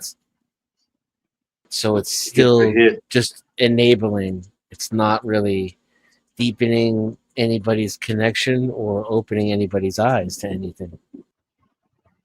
Yeah. You would have to do something more hard hitting that hits your, like how, like for example, like when I think of Crowley, I think about like his magical working rituals, how he used yoga, also like pushing his body to the extreme, like staying up for as long as he could, doing the most drugs as much drugs as he could in order to break the conditioning. In his words, like to find your true will or your soul's real purpose. All those things came naturally to me. So I don't know if they have any meaning to someone that they didn't come naturally to. It's kind of like And growing I up with money. tried. You know, Say again. it's like if one who grows up in money, like old money family, may not know the gifts, or I say they definitely know what money brings and status, but like it's different than someone who worked to achieve it themselves. There's a universe of possibilities, you know, like all the way from just not having experienced it to being unable to experience it. Yeah. To being unwilling to, you know, again, every possible reason or thing that could happen, I think it comes pretty close to it happening. The variety of human being is as mentally and psychologically diverse as it is like eye color, hair color, skin color, race, creed. There is no separation between nurture and nature. It's a constant feedback loop. And the mind and the body and the spirit are all the same thing. Right. Is it just like a modern human thing to want to look at it as fragmented or broken up? Yeah, I think fear of death has a lot to do with that. Yeah. Cope is what humans are best at. It's our greatest talent and achievement. Copium. We're fucking awesome at it. Yeah. We would have been thrown off the back of entropy millennia ago if it weren't for our cope. but it comes with its downsides and its disadvantages, right? Yeah. We are not forward thinking, right? We like to think we are, we're not. More so thinking about the trauma in the past. In a weird way, thinking about it so we don't experience it, but us thinking about it doesn't give us enough room for our awareness to go forward sometimes. Well, we create a way to avoid it, and then that becomes the current malaise. The copium. That's the brain. Right. But that could also be someone who's a bulimic dude on to Crowley. That's a cope too. Well, it is. Being a Thalemite, a follower of Crowley, is in his philosophies, doing the ceremonial magic and yoga. I mean, unless it's real. I'd say it's cope for sure, yeah. But if it's real, then I think that's kind of like, it's a get out of jail free card. It's like the truth is always a defense to slander. Yeah. It just definitionally isn't cope anymore if you're actually, dealing with God and you have magical powers. Yeah. And that's why I think what's happening, that's why I think some of the stuff that Crowley did and Castaneda and some other folks is because I do want knowledge of God. And the life I choose to live, is a lot of times done on default mode, right? Which is it's like from the momentum of all my patterns and programming. And I think I like those people I mentioned is because they're kind of like their methods somewhat shake one out of their default mode, which in turn gives you a chance to look at God more, even though I also believe that God's always with us. But we need to be shaken out of our routine, that default mode. Yeah, I agree with the shaking. But to know God, to want to know God seems like a curse to me. I don't know how you live with it. Probably how I live with it because it just sounds like a high powered thing to say. But I don't know if I'm actually. Well, yeah, I do a little joke right there, but I'm very interested in that. It is, but what's it really getting me?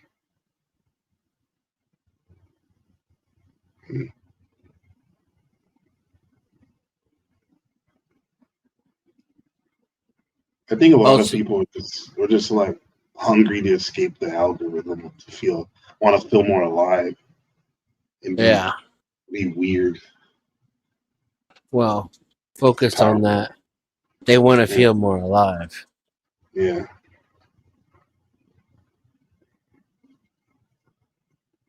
And that's what that's where ideas like the Matrix come from.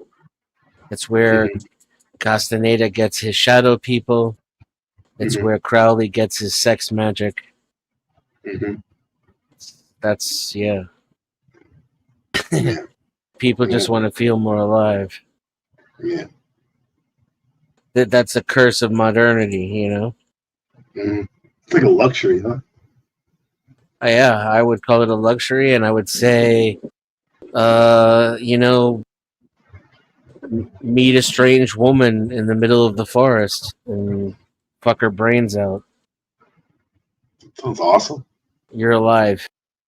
Yeah, but you know what? I've seen like stories on that videos. You know what happens? That beautiful strange woman turns into like a forest demon. Yeah. Where's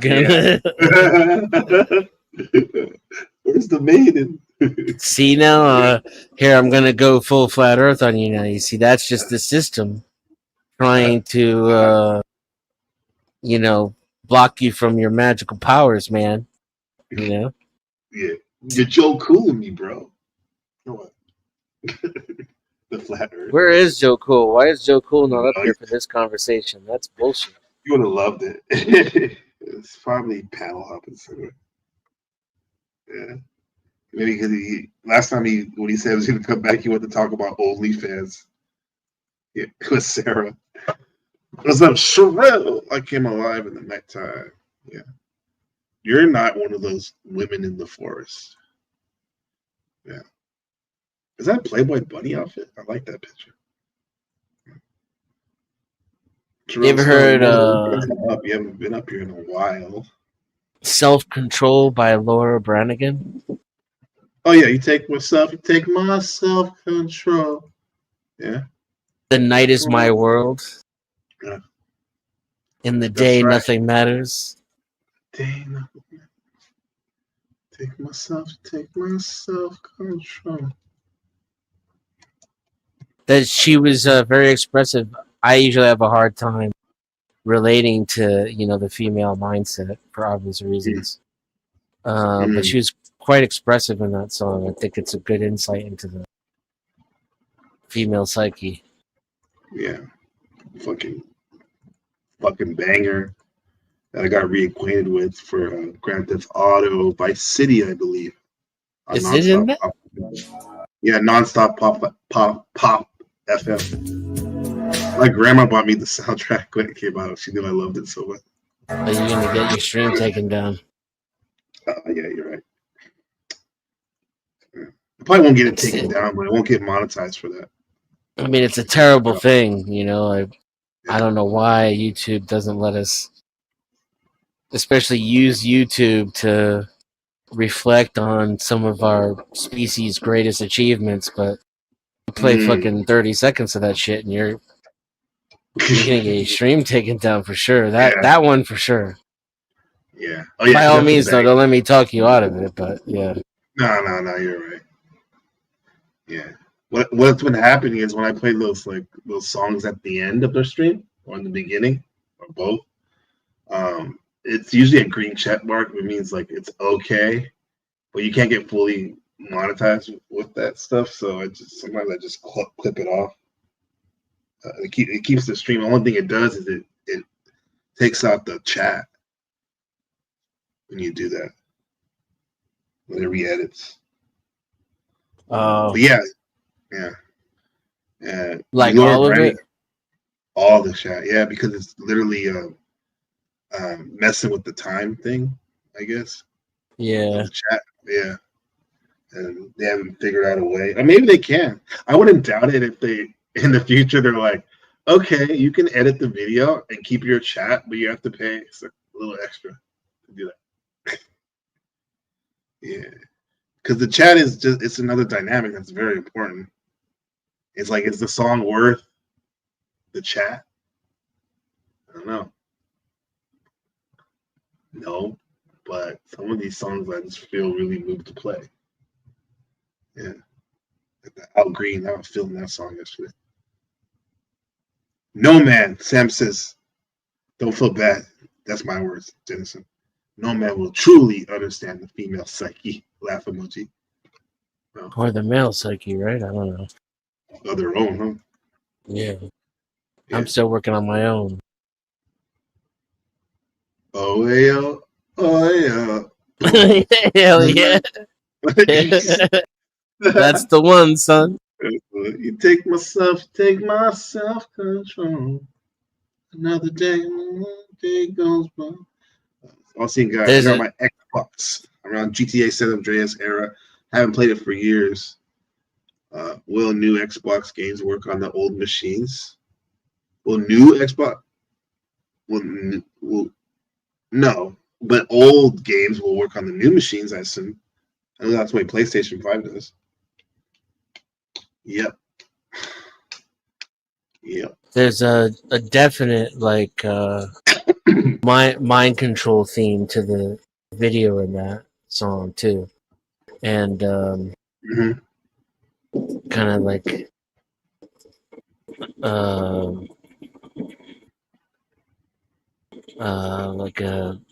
isn't it like Phantom of the Opera kind of? I'm not mistaken.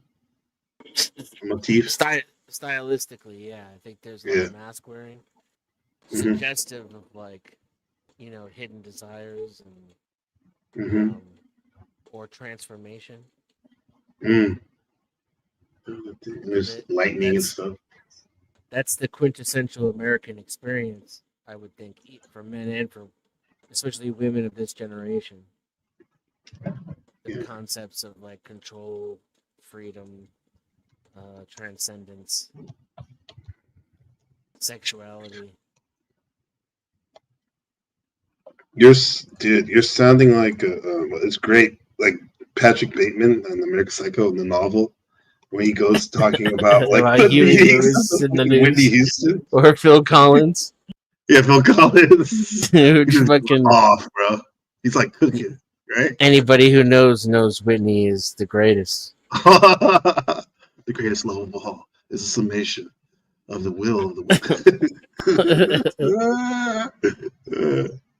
Here, Denison, we got this one. We won't play the song or the images, but we can do this for a second.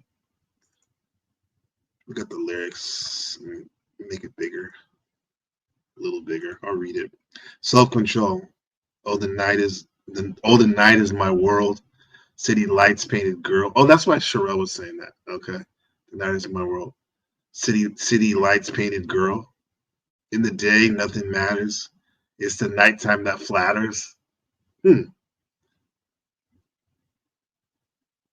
that like a makeup thing? Yeah, I think she's alluding to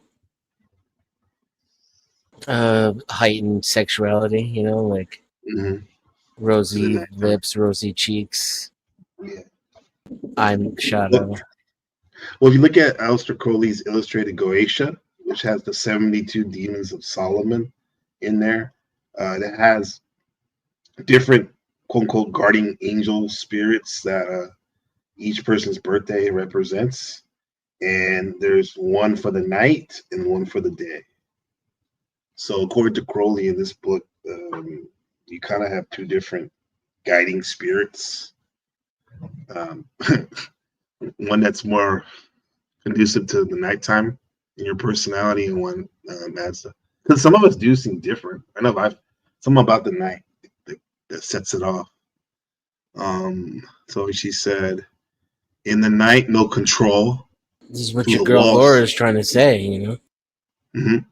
Through the wall, something's breaking. Wearing white as you're walking down the street of my soul. Wow.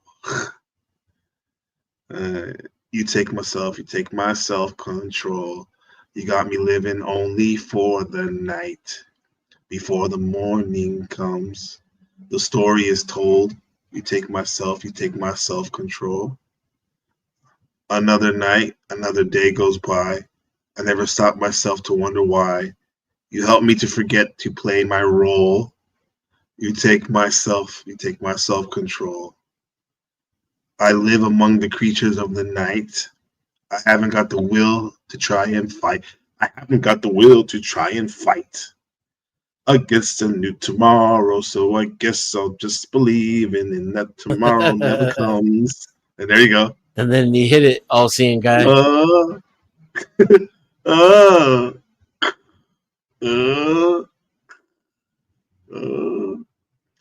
the night is my world. Oh, we already did that one. We'll see another verse. She's less kind of tense, anxious about it, though, in this verse, right? The second time around, she's a little more like, it's okay, fine, this is who I am, as she sings the same exact line over again. Yes, and she'll say, I live among the creatures of the night. I haven't got the will to try and fight against the new tomorrow. So then, now it's like a proclamation. In the first verse, she's kind of like almost whispering, like she doesn't want anybody to really know the truth or who she is or what she's like, right? And then she meets these other people, has this experience, and now she's like kind of almost declaring it from a high place, Yeah, place of more power and autonomy, huh? Yeah, that song is pretty based. Yeah, and then but here's a new verse: a safe night. I'm living in the. This is what you said, right? This is what started it all. Yeah, that's what made me think of it. I'm living in the forest of a dream. I know the night is not as it would seem. Living in the forest of a dream. Forest of a dream. A forest is an unknown place that can have a lot of danger and mystery, right? Um, I must believe in something, so I'll make myself believe it that the night will never go. She must believe in something. You just can't Yeah. believe in nothing. Right. Quiet your internal dialogue. Can't do that. Yeah, she has to make some kind of a decision. So let me just go ahead and tell myself that this night will never end. In other words, she's going to give in again after all that. Right. One more for the road. You take myself, you take my oh. I'll see you back. So who's taking her self-control, Dennison? Chat. I don't know. She could be talking about herself. Her night self. Too. But I would imagine it's like either a dude or the male essence that she visits every night. So it's either like, her lover, or it's like that masculine energy that she sees, that she meets every night in whatever place or situation she's in, right? Right. Yeah. You take my self-control. Damn. That was a fucking epic breakdown right there. I always did just like the song for, just the melody and the words, but got some weight behind it now. Did she die? If I'm not mistaken, that she passed away with cancer at a young age. Yeah, that sounds familiar.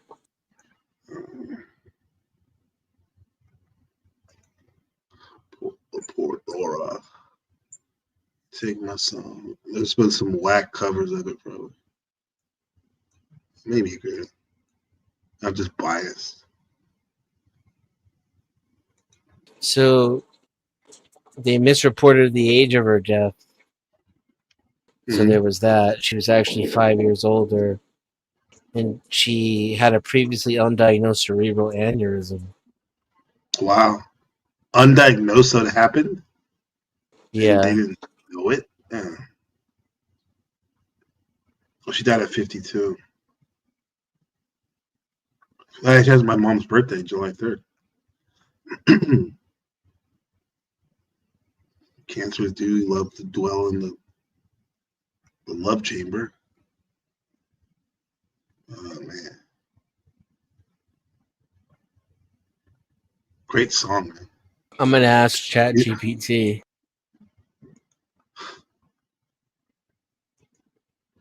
Her lover or the night. Yeah.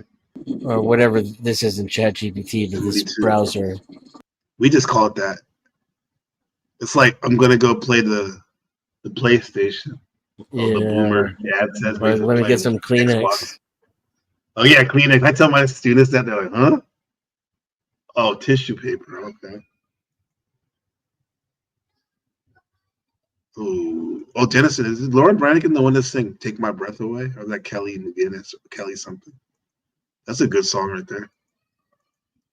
Take my breath away. Hotel. No, that's Do you remember those chick sports from Weird Science? No, fucking Top Gun. It's the name of a country. Singing?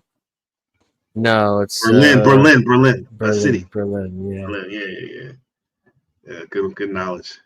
Now, do you remember those Sports Illustrated? Like, if you bought a subscription, like in the 80s or 90s, you can get like a basketball tape of like NBA greatest plays or something like that. Seen those commercials for that? No, I don't think so. Okay, well, anyway, you can, like, if you got a subscription, they give you like a free gift, and it'll be like a best plays or whatever. And then one of the ones that I got, it was like they took the NBA like from 1988 or something, and they took like 7 songs or 8 songs, and they made music videos out of like some of the greatest plays of the year.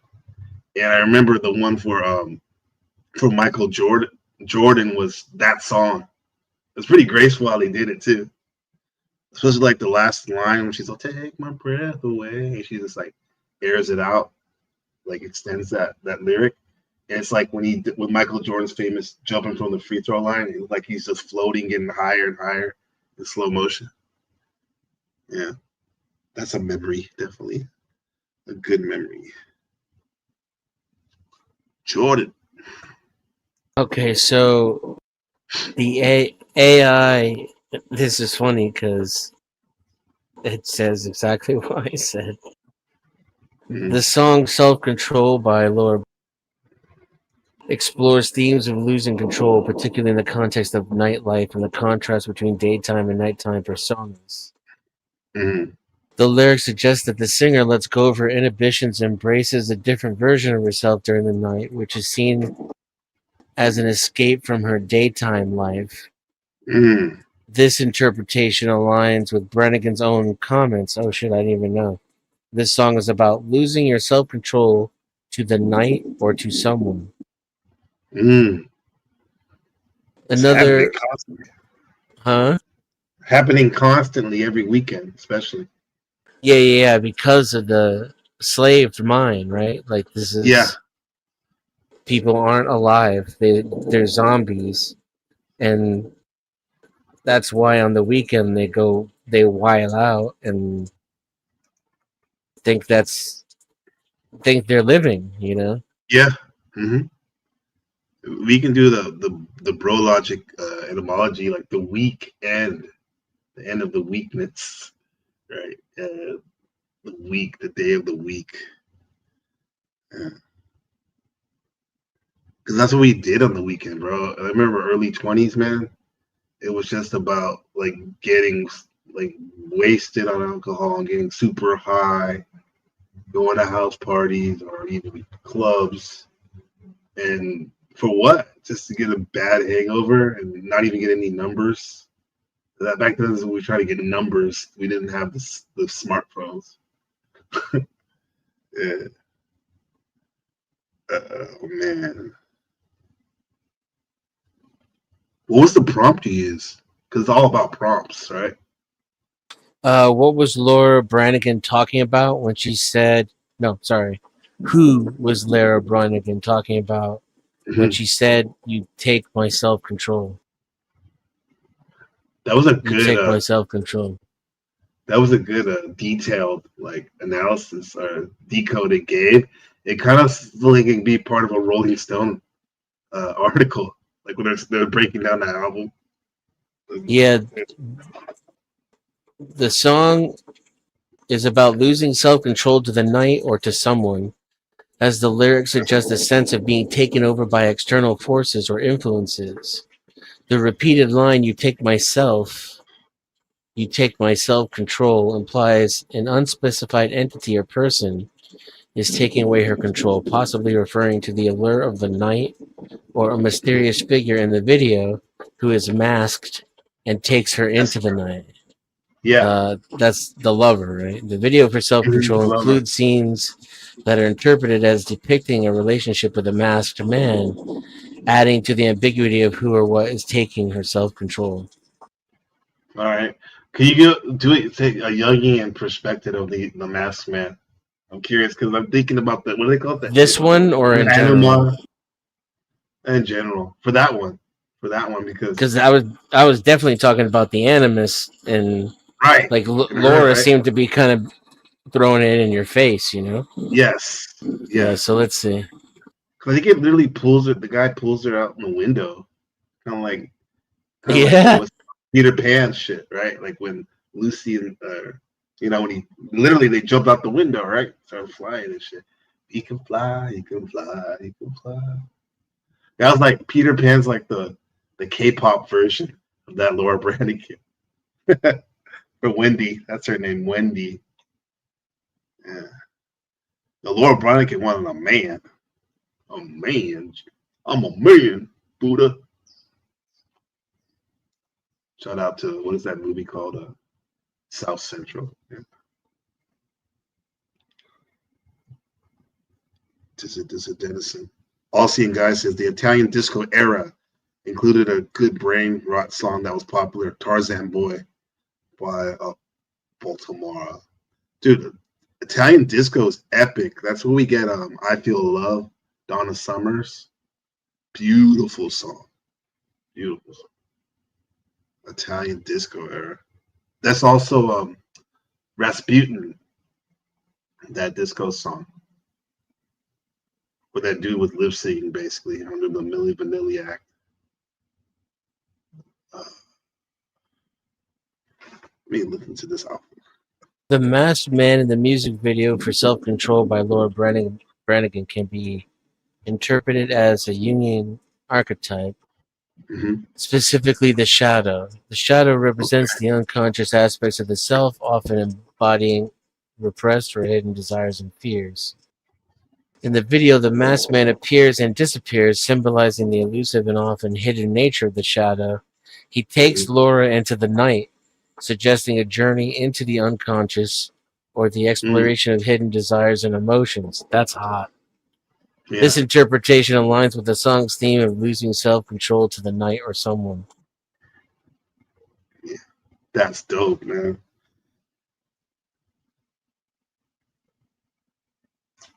So literally, it's like her animus. Yeah. And there's probably songs where a man is singing to the opposite, right? Yeah, would he want a woman to carry him into the night, though? It would be a different, right? It would be an entirely different video and song. It would be, yeah.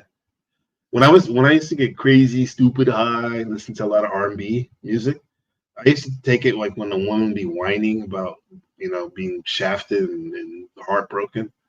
Like particularly Mary J. Blige music. I would always think that was like a Gaia, Mother Earth cry to humans, men, I guess men in particular, the leaders, like to do something about, stop neglecting her and abusing her, the earth and whatnot. Yeah. You mean like Captain Saberho? Well, yeah, for the earth. For the earth. No, not for that Punani.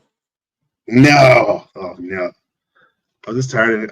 I love Mary J. Blige, but she's a whiner.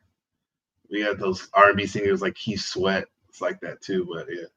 What's the? I'm saying that I kind of was trying to animate the earth as a human being, personify the earth as a human, a female, and like that's like the earth singing. She's representing like Mary singing about heartbreak. It's kind of like the earth singing to men to kind of wake up and stop neglecting her and abusing her. And that's yeah. That's when I was spending a lot of times outdoors and hiking and walking all over the foothills and the trails by the ocean and stuff in the Bay Area. Can you think of a pop culture example of a man describing his anima, though?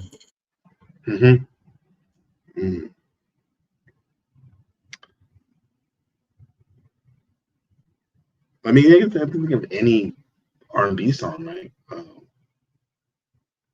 Teddy Pendergrass, Close the Door. Let me give you what you're waiting for. Baby, I got all this love to give. And then again, and then again. I waited all night long just to have you in my arms. And this is exactly where I wanted you to be.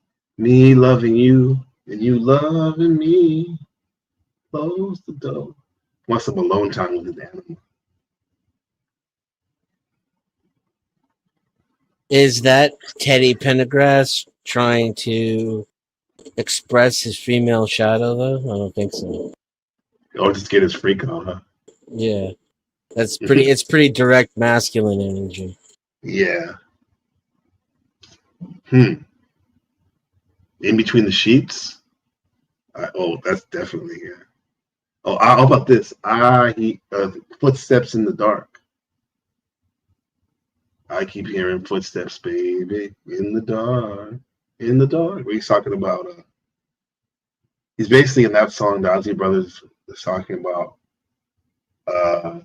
He doesn't feel like his partner, the woman, is totally committed in a sense that she's either thinking about too much or literally spending time with ex-love or ex-lover. That's why I keep saying I keep hearing footsteps in the dark. Hearing footsteps in the dark. That might be closer. He's specifically saying he's hearing footsteps in the dark. Okay. Meaning he can't really put his finger on it. Mm.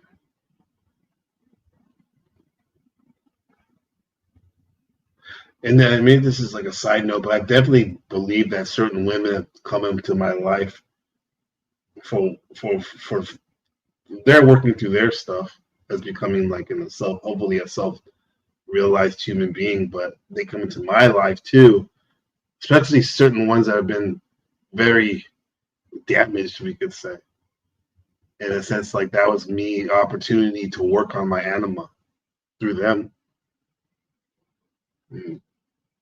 Times I stepped up, times maybe I made it worse for both of us, or better. So marriage is definitely a big part of it. Spend so much time with her.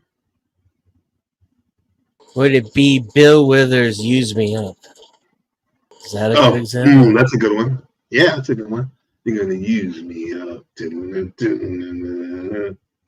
we gotta look at the lyrics. Bill Withers.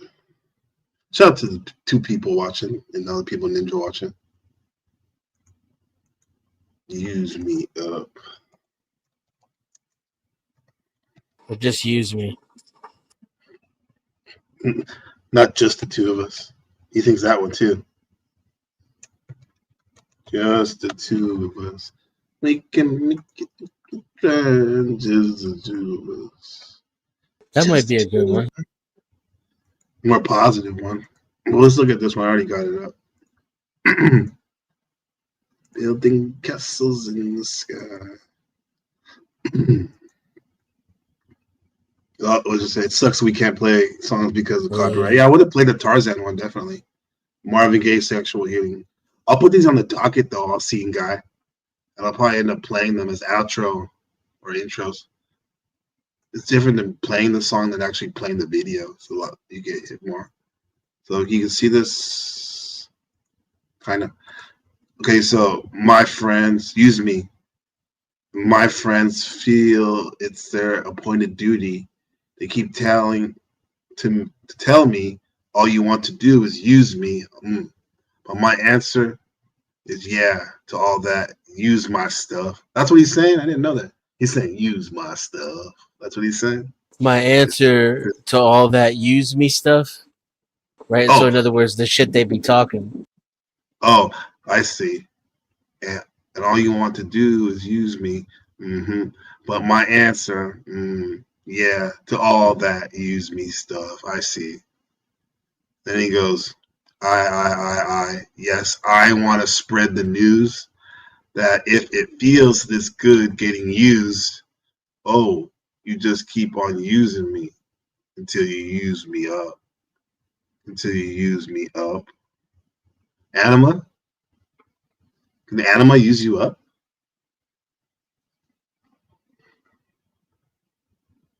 I don't know.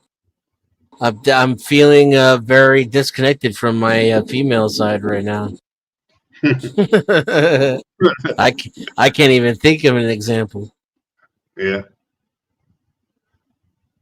Well, I could say just how sometimes like your partner wants you to spend like most of your time with them or just time in general. What is female shadow energy? Female shadow energy? Yeah, what is it? Isn't it the male energy?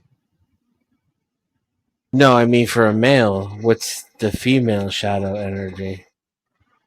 Oh, maybe being like bitchy, gossipy or something.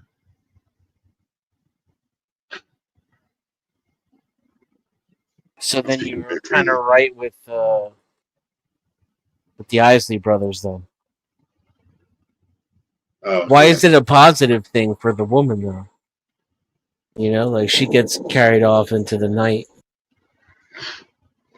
by the masked stranger from her dreams. Oh, because she has a stable place to be. She has someone to anchor with. Doesn't matter where he takes her. She anchored him, so she can do her whatever she does, which I guess like the whole woman, her feminine stuff. I'm saying, but male anima is like a bitch or a cheater or a, Like Yeah. how does that work? On a positive, yeah. What's a positive expression of the male anima? Maybe cooperating with people. I really don't know. I'll say though, like when there was a definite link in my mind between like a strange woman in the forest and that song by Laura Branigan. Maybe it's the same. Maybe it's the reflection. Maybe Laura Branigan is the female anima. Just like a woman that you don't know, but she immediately trusts you, and you get to take her into the night and guide her through it. Yeah. You can talk about the sex magic, or just the night is the unknown. Like anything can happen. That's one of the most. Like remember earlier I was talking about like the goal. A goal was to get a number, so you can call someone later on in the week, maybe set up a date, right, with someone you met on Friday night, for example, at the lounge. However, the ultimate, the almost elusive, like the Holy Grail, didn't happen much for some of us, is to literally not only get the number, but like spend that whole night with them up until the next day as the sun's coming up. Either, painting the town red, bar hopping, going to a diner, going to the park, feeding the ducks, or in her bed, or in your bed or her bed. That's the shit. All right, I got it. I think. Yeah. Sam the Sham, and the Pharaohs. Oh wait, Sam the Sham and the Pharaohs also sing that weird song, Wooly Wooly. Yeah, I like that song. Little What's the Red name of this? Riding Hood. There you go. There's your anima. Little. Did you ask it? No, let me ask it.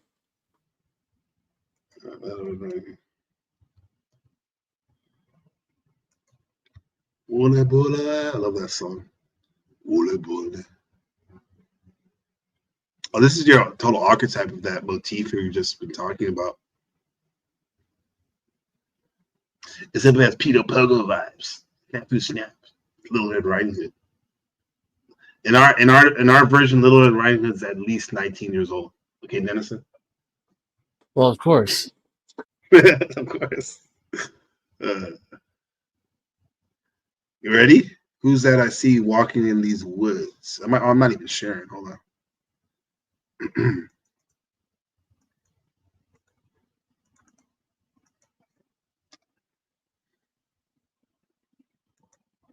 There's like a predatory, Yeah. nature to it, and I think that's probably the male shadow, right? The female expression of the male shadow. Mm-hmm. The lyrics already the way it's back could be actually from the man in the mask perspective, looking in on Lauren Branigan. Exactly. Right. No, but then when he takes her into the night, though, this is why this song I think may work, is because if you scroll down, he talks of like love and care, like what a big heart I have, the better to love you with. Even bad wolves can be good. I just want to walk by your side. I'll take you to grandma's place. You see what I'm saying? Like, yeah, that's good stuff. So the man outside the window is like, like that dude halfway behind the tree, licking his lips. I'm about to think that rubbing the hammer. Right. That's that male energy, right? But then once he gets to her window and she wakes up and sees him And he's like, "Oh, that's a person. It's a real woman." He's like, "I'll take care of you. Trust me. I won't Why not completely gonna hurt devour you." you? Yeah. Even though, yeah, dude, I got the image, bro. Because I think I told the broadcast before. Like, I met my wife at the yoga studio, Peacock Yoga Studio. She was working there at the front desk, and remember seeing her. And there was a time where I was in my Mustang, my '67 Mustang, in the parking lot, and she had gone to like Trader Joe's, or what do they call that place, Whole Foods, to get like shampoo or something and coconut water. And I remember watching her unload the car, and I wasn't behind a tree, but I definitely had that energy looking at her. I made me even lick my lips too, right? Yeah. And I told her the story later on. She's like, "Why didn't you just help me?" That's funny. But then, like, when I actually like met her officially, it was more that what we just read, coming off that, like, take care of you. No, not sipping shit like as much. That was later on, but yeah, it definitely wasn't rubbing my hands looking at it. I think she'd be creeped out, huh? Only if she sees you. Yeah, yeah. But that is the male. That's a total male thing, though, huh? I think it is. Damn, Yeah. damn. You're like looking at that. Right, and Ooh. you start like rubbing the canine tooth that you have with the one claw that you have. Yeah. And maybe if you're a real player, it's gold. A gold canine. It's called you sweet tooth, sugar tooth. I said, oh, passive aggressive. Passive aggressive. Yeah, it is, I guess, right? Usually we're talking about like conflict in terms of male female sexual dynamics. It is a type of passive aggressiveness. I like that. Use me up was a good one. That was a good one. Sexual healing. Yeah. Yeah. Dizzy didn't. Now I'm gonna go see her right now. No, Denison. I'm about to. I'm about to go see the Fam Bam downstairs. Now you got me licking my tooth. No, it's tooth with an F, right? Tooth. Tooth. Holy shit! This is fucking been a monster broadcast. Yeah. Yeah. That was definitely fun, bro. I'm really digging this dynamic. Let me see.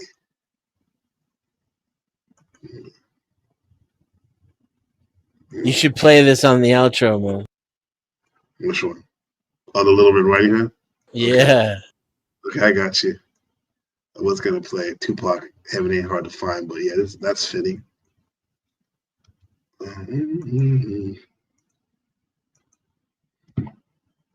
Let's go.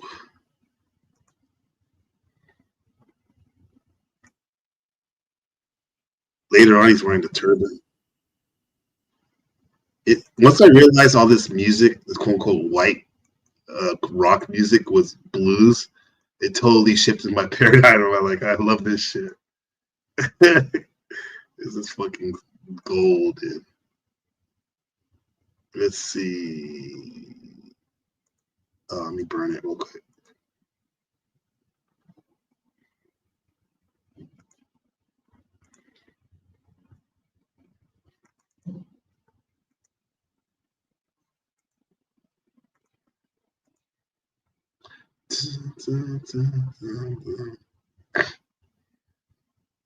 Use me up. I'm running slow.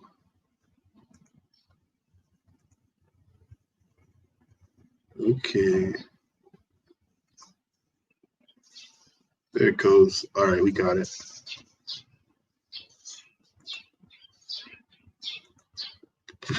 Breath to the breath to the earth. Earth. This is a all-seeing guy. Yeah. Once I figure out how to give memberships, I'm gonna give you guys memberships. This shit's good. You didn't even make a comment on this famous scene, this Dirt Diggler, when he has this coming to Jesus moment right here.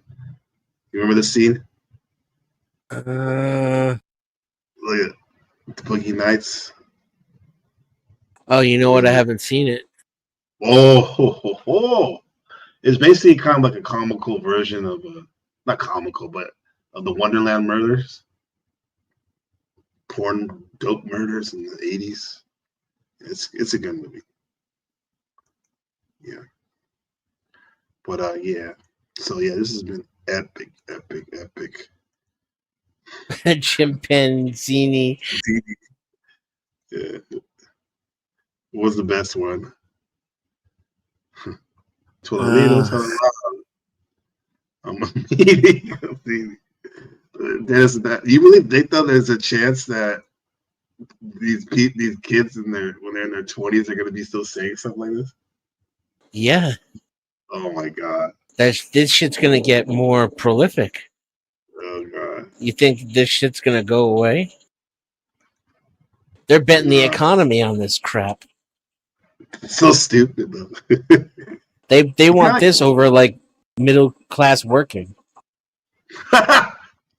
So in a roundabout way, this is part of Klaus Schwab and the boys, the World Economic Forum. Oh man, look at that. Boogie Nights. I wouldn't be surprised if we got to a point where like real content was too bourgeois, and oh, you mean like to do not AI? Yeah. Oh like my people God, are gonna be like, why would I want to waste my time with that when I have fucking chimpanzini fucking Benini, bitch?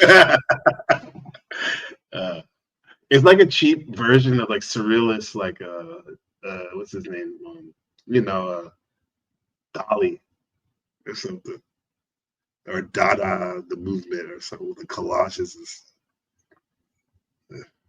It's a new age sigil. Let's see. All right, then let's do it.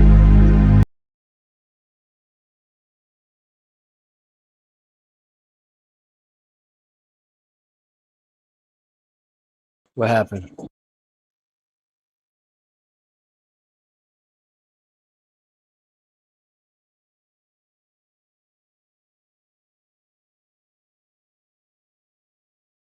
Are you muted again? Oh yeah, I was muted again. Thank you, sir. No, I wanted to say this. Like, shout out to the all-seeing guy for writing, not necessarily shotgun, because that's Dennison. You're the guy, all-seeing guy. You're the guy in Pulp Fiction in the back. Remember the guy that Marvin, right? Nobody wants to be Marvin. I'm kidding. Marvin on a oh man, I think I shot Marvin in the face. Remember, he was having such a good time getting into the story of Vincent Vega. He was like, he was all happy and shit. He goes, boom. Yeah. Nah, all-seeing guy, we appreciate you. But I'm going to ask you, all-seeing guy, and Dennison especially, right, shotgun. From what? Because we can say all this high-powered consciousness, cool stuff. What would you say that, like, from our conversation today, how are we going to improve ourselves with it? And, because a lot of times people we do this shit and then we'll go on to another panel, and some of the good work we've been doing here might get, like, I don't know, pushed down or whatever. So, but anyway, what do you think you can take from this to improve yourself? What stood out from this broadcast? From this broadcast, yeah. I don't know about from this broadcast. I'm still working on step 5, Yeah, I heard that. Yeah. Maybe things like this broadcast are a way to mentally masturbate, to create new pathways in the mind. Yeah. But I'm still trying to admit to God and myself the exact nature of my failures, Right. I haven't worked on coming up with the solutions yet. Yeah. Well, I mean, the segue from what you said, something that I will take away from it definitely, and because there's so much stuff we talked about, but the last thing we talked about, subject about the animal. That definitely, I have that on my mind right now. Hopefully in my heart, but Yeah, I've been thinking about I like that for that like the last 20 years. So one. I'm almost to the point where, I mean, careful if you go to sacrifice your ego, man.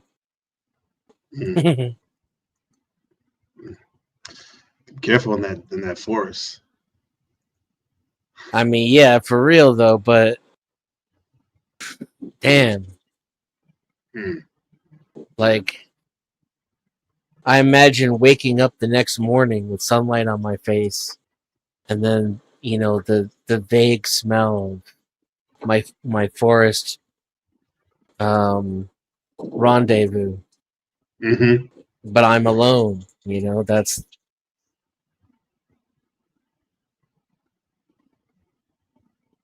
Well, you did say it was an encounter. A encounter. Yeah. yeah. It exists only in the night, though. Mm-hmm. The next day, I'm alone again, and I continue on. Yeah.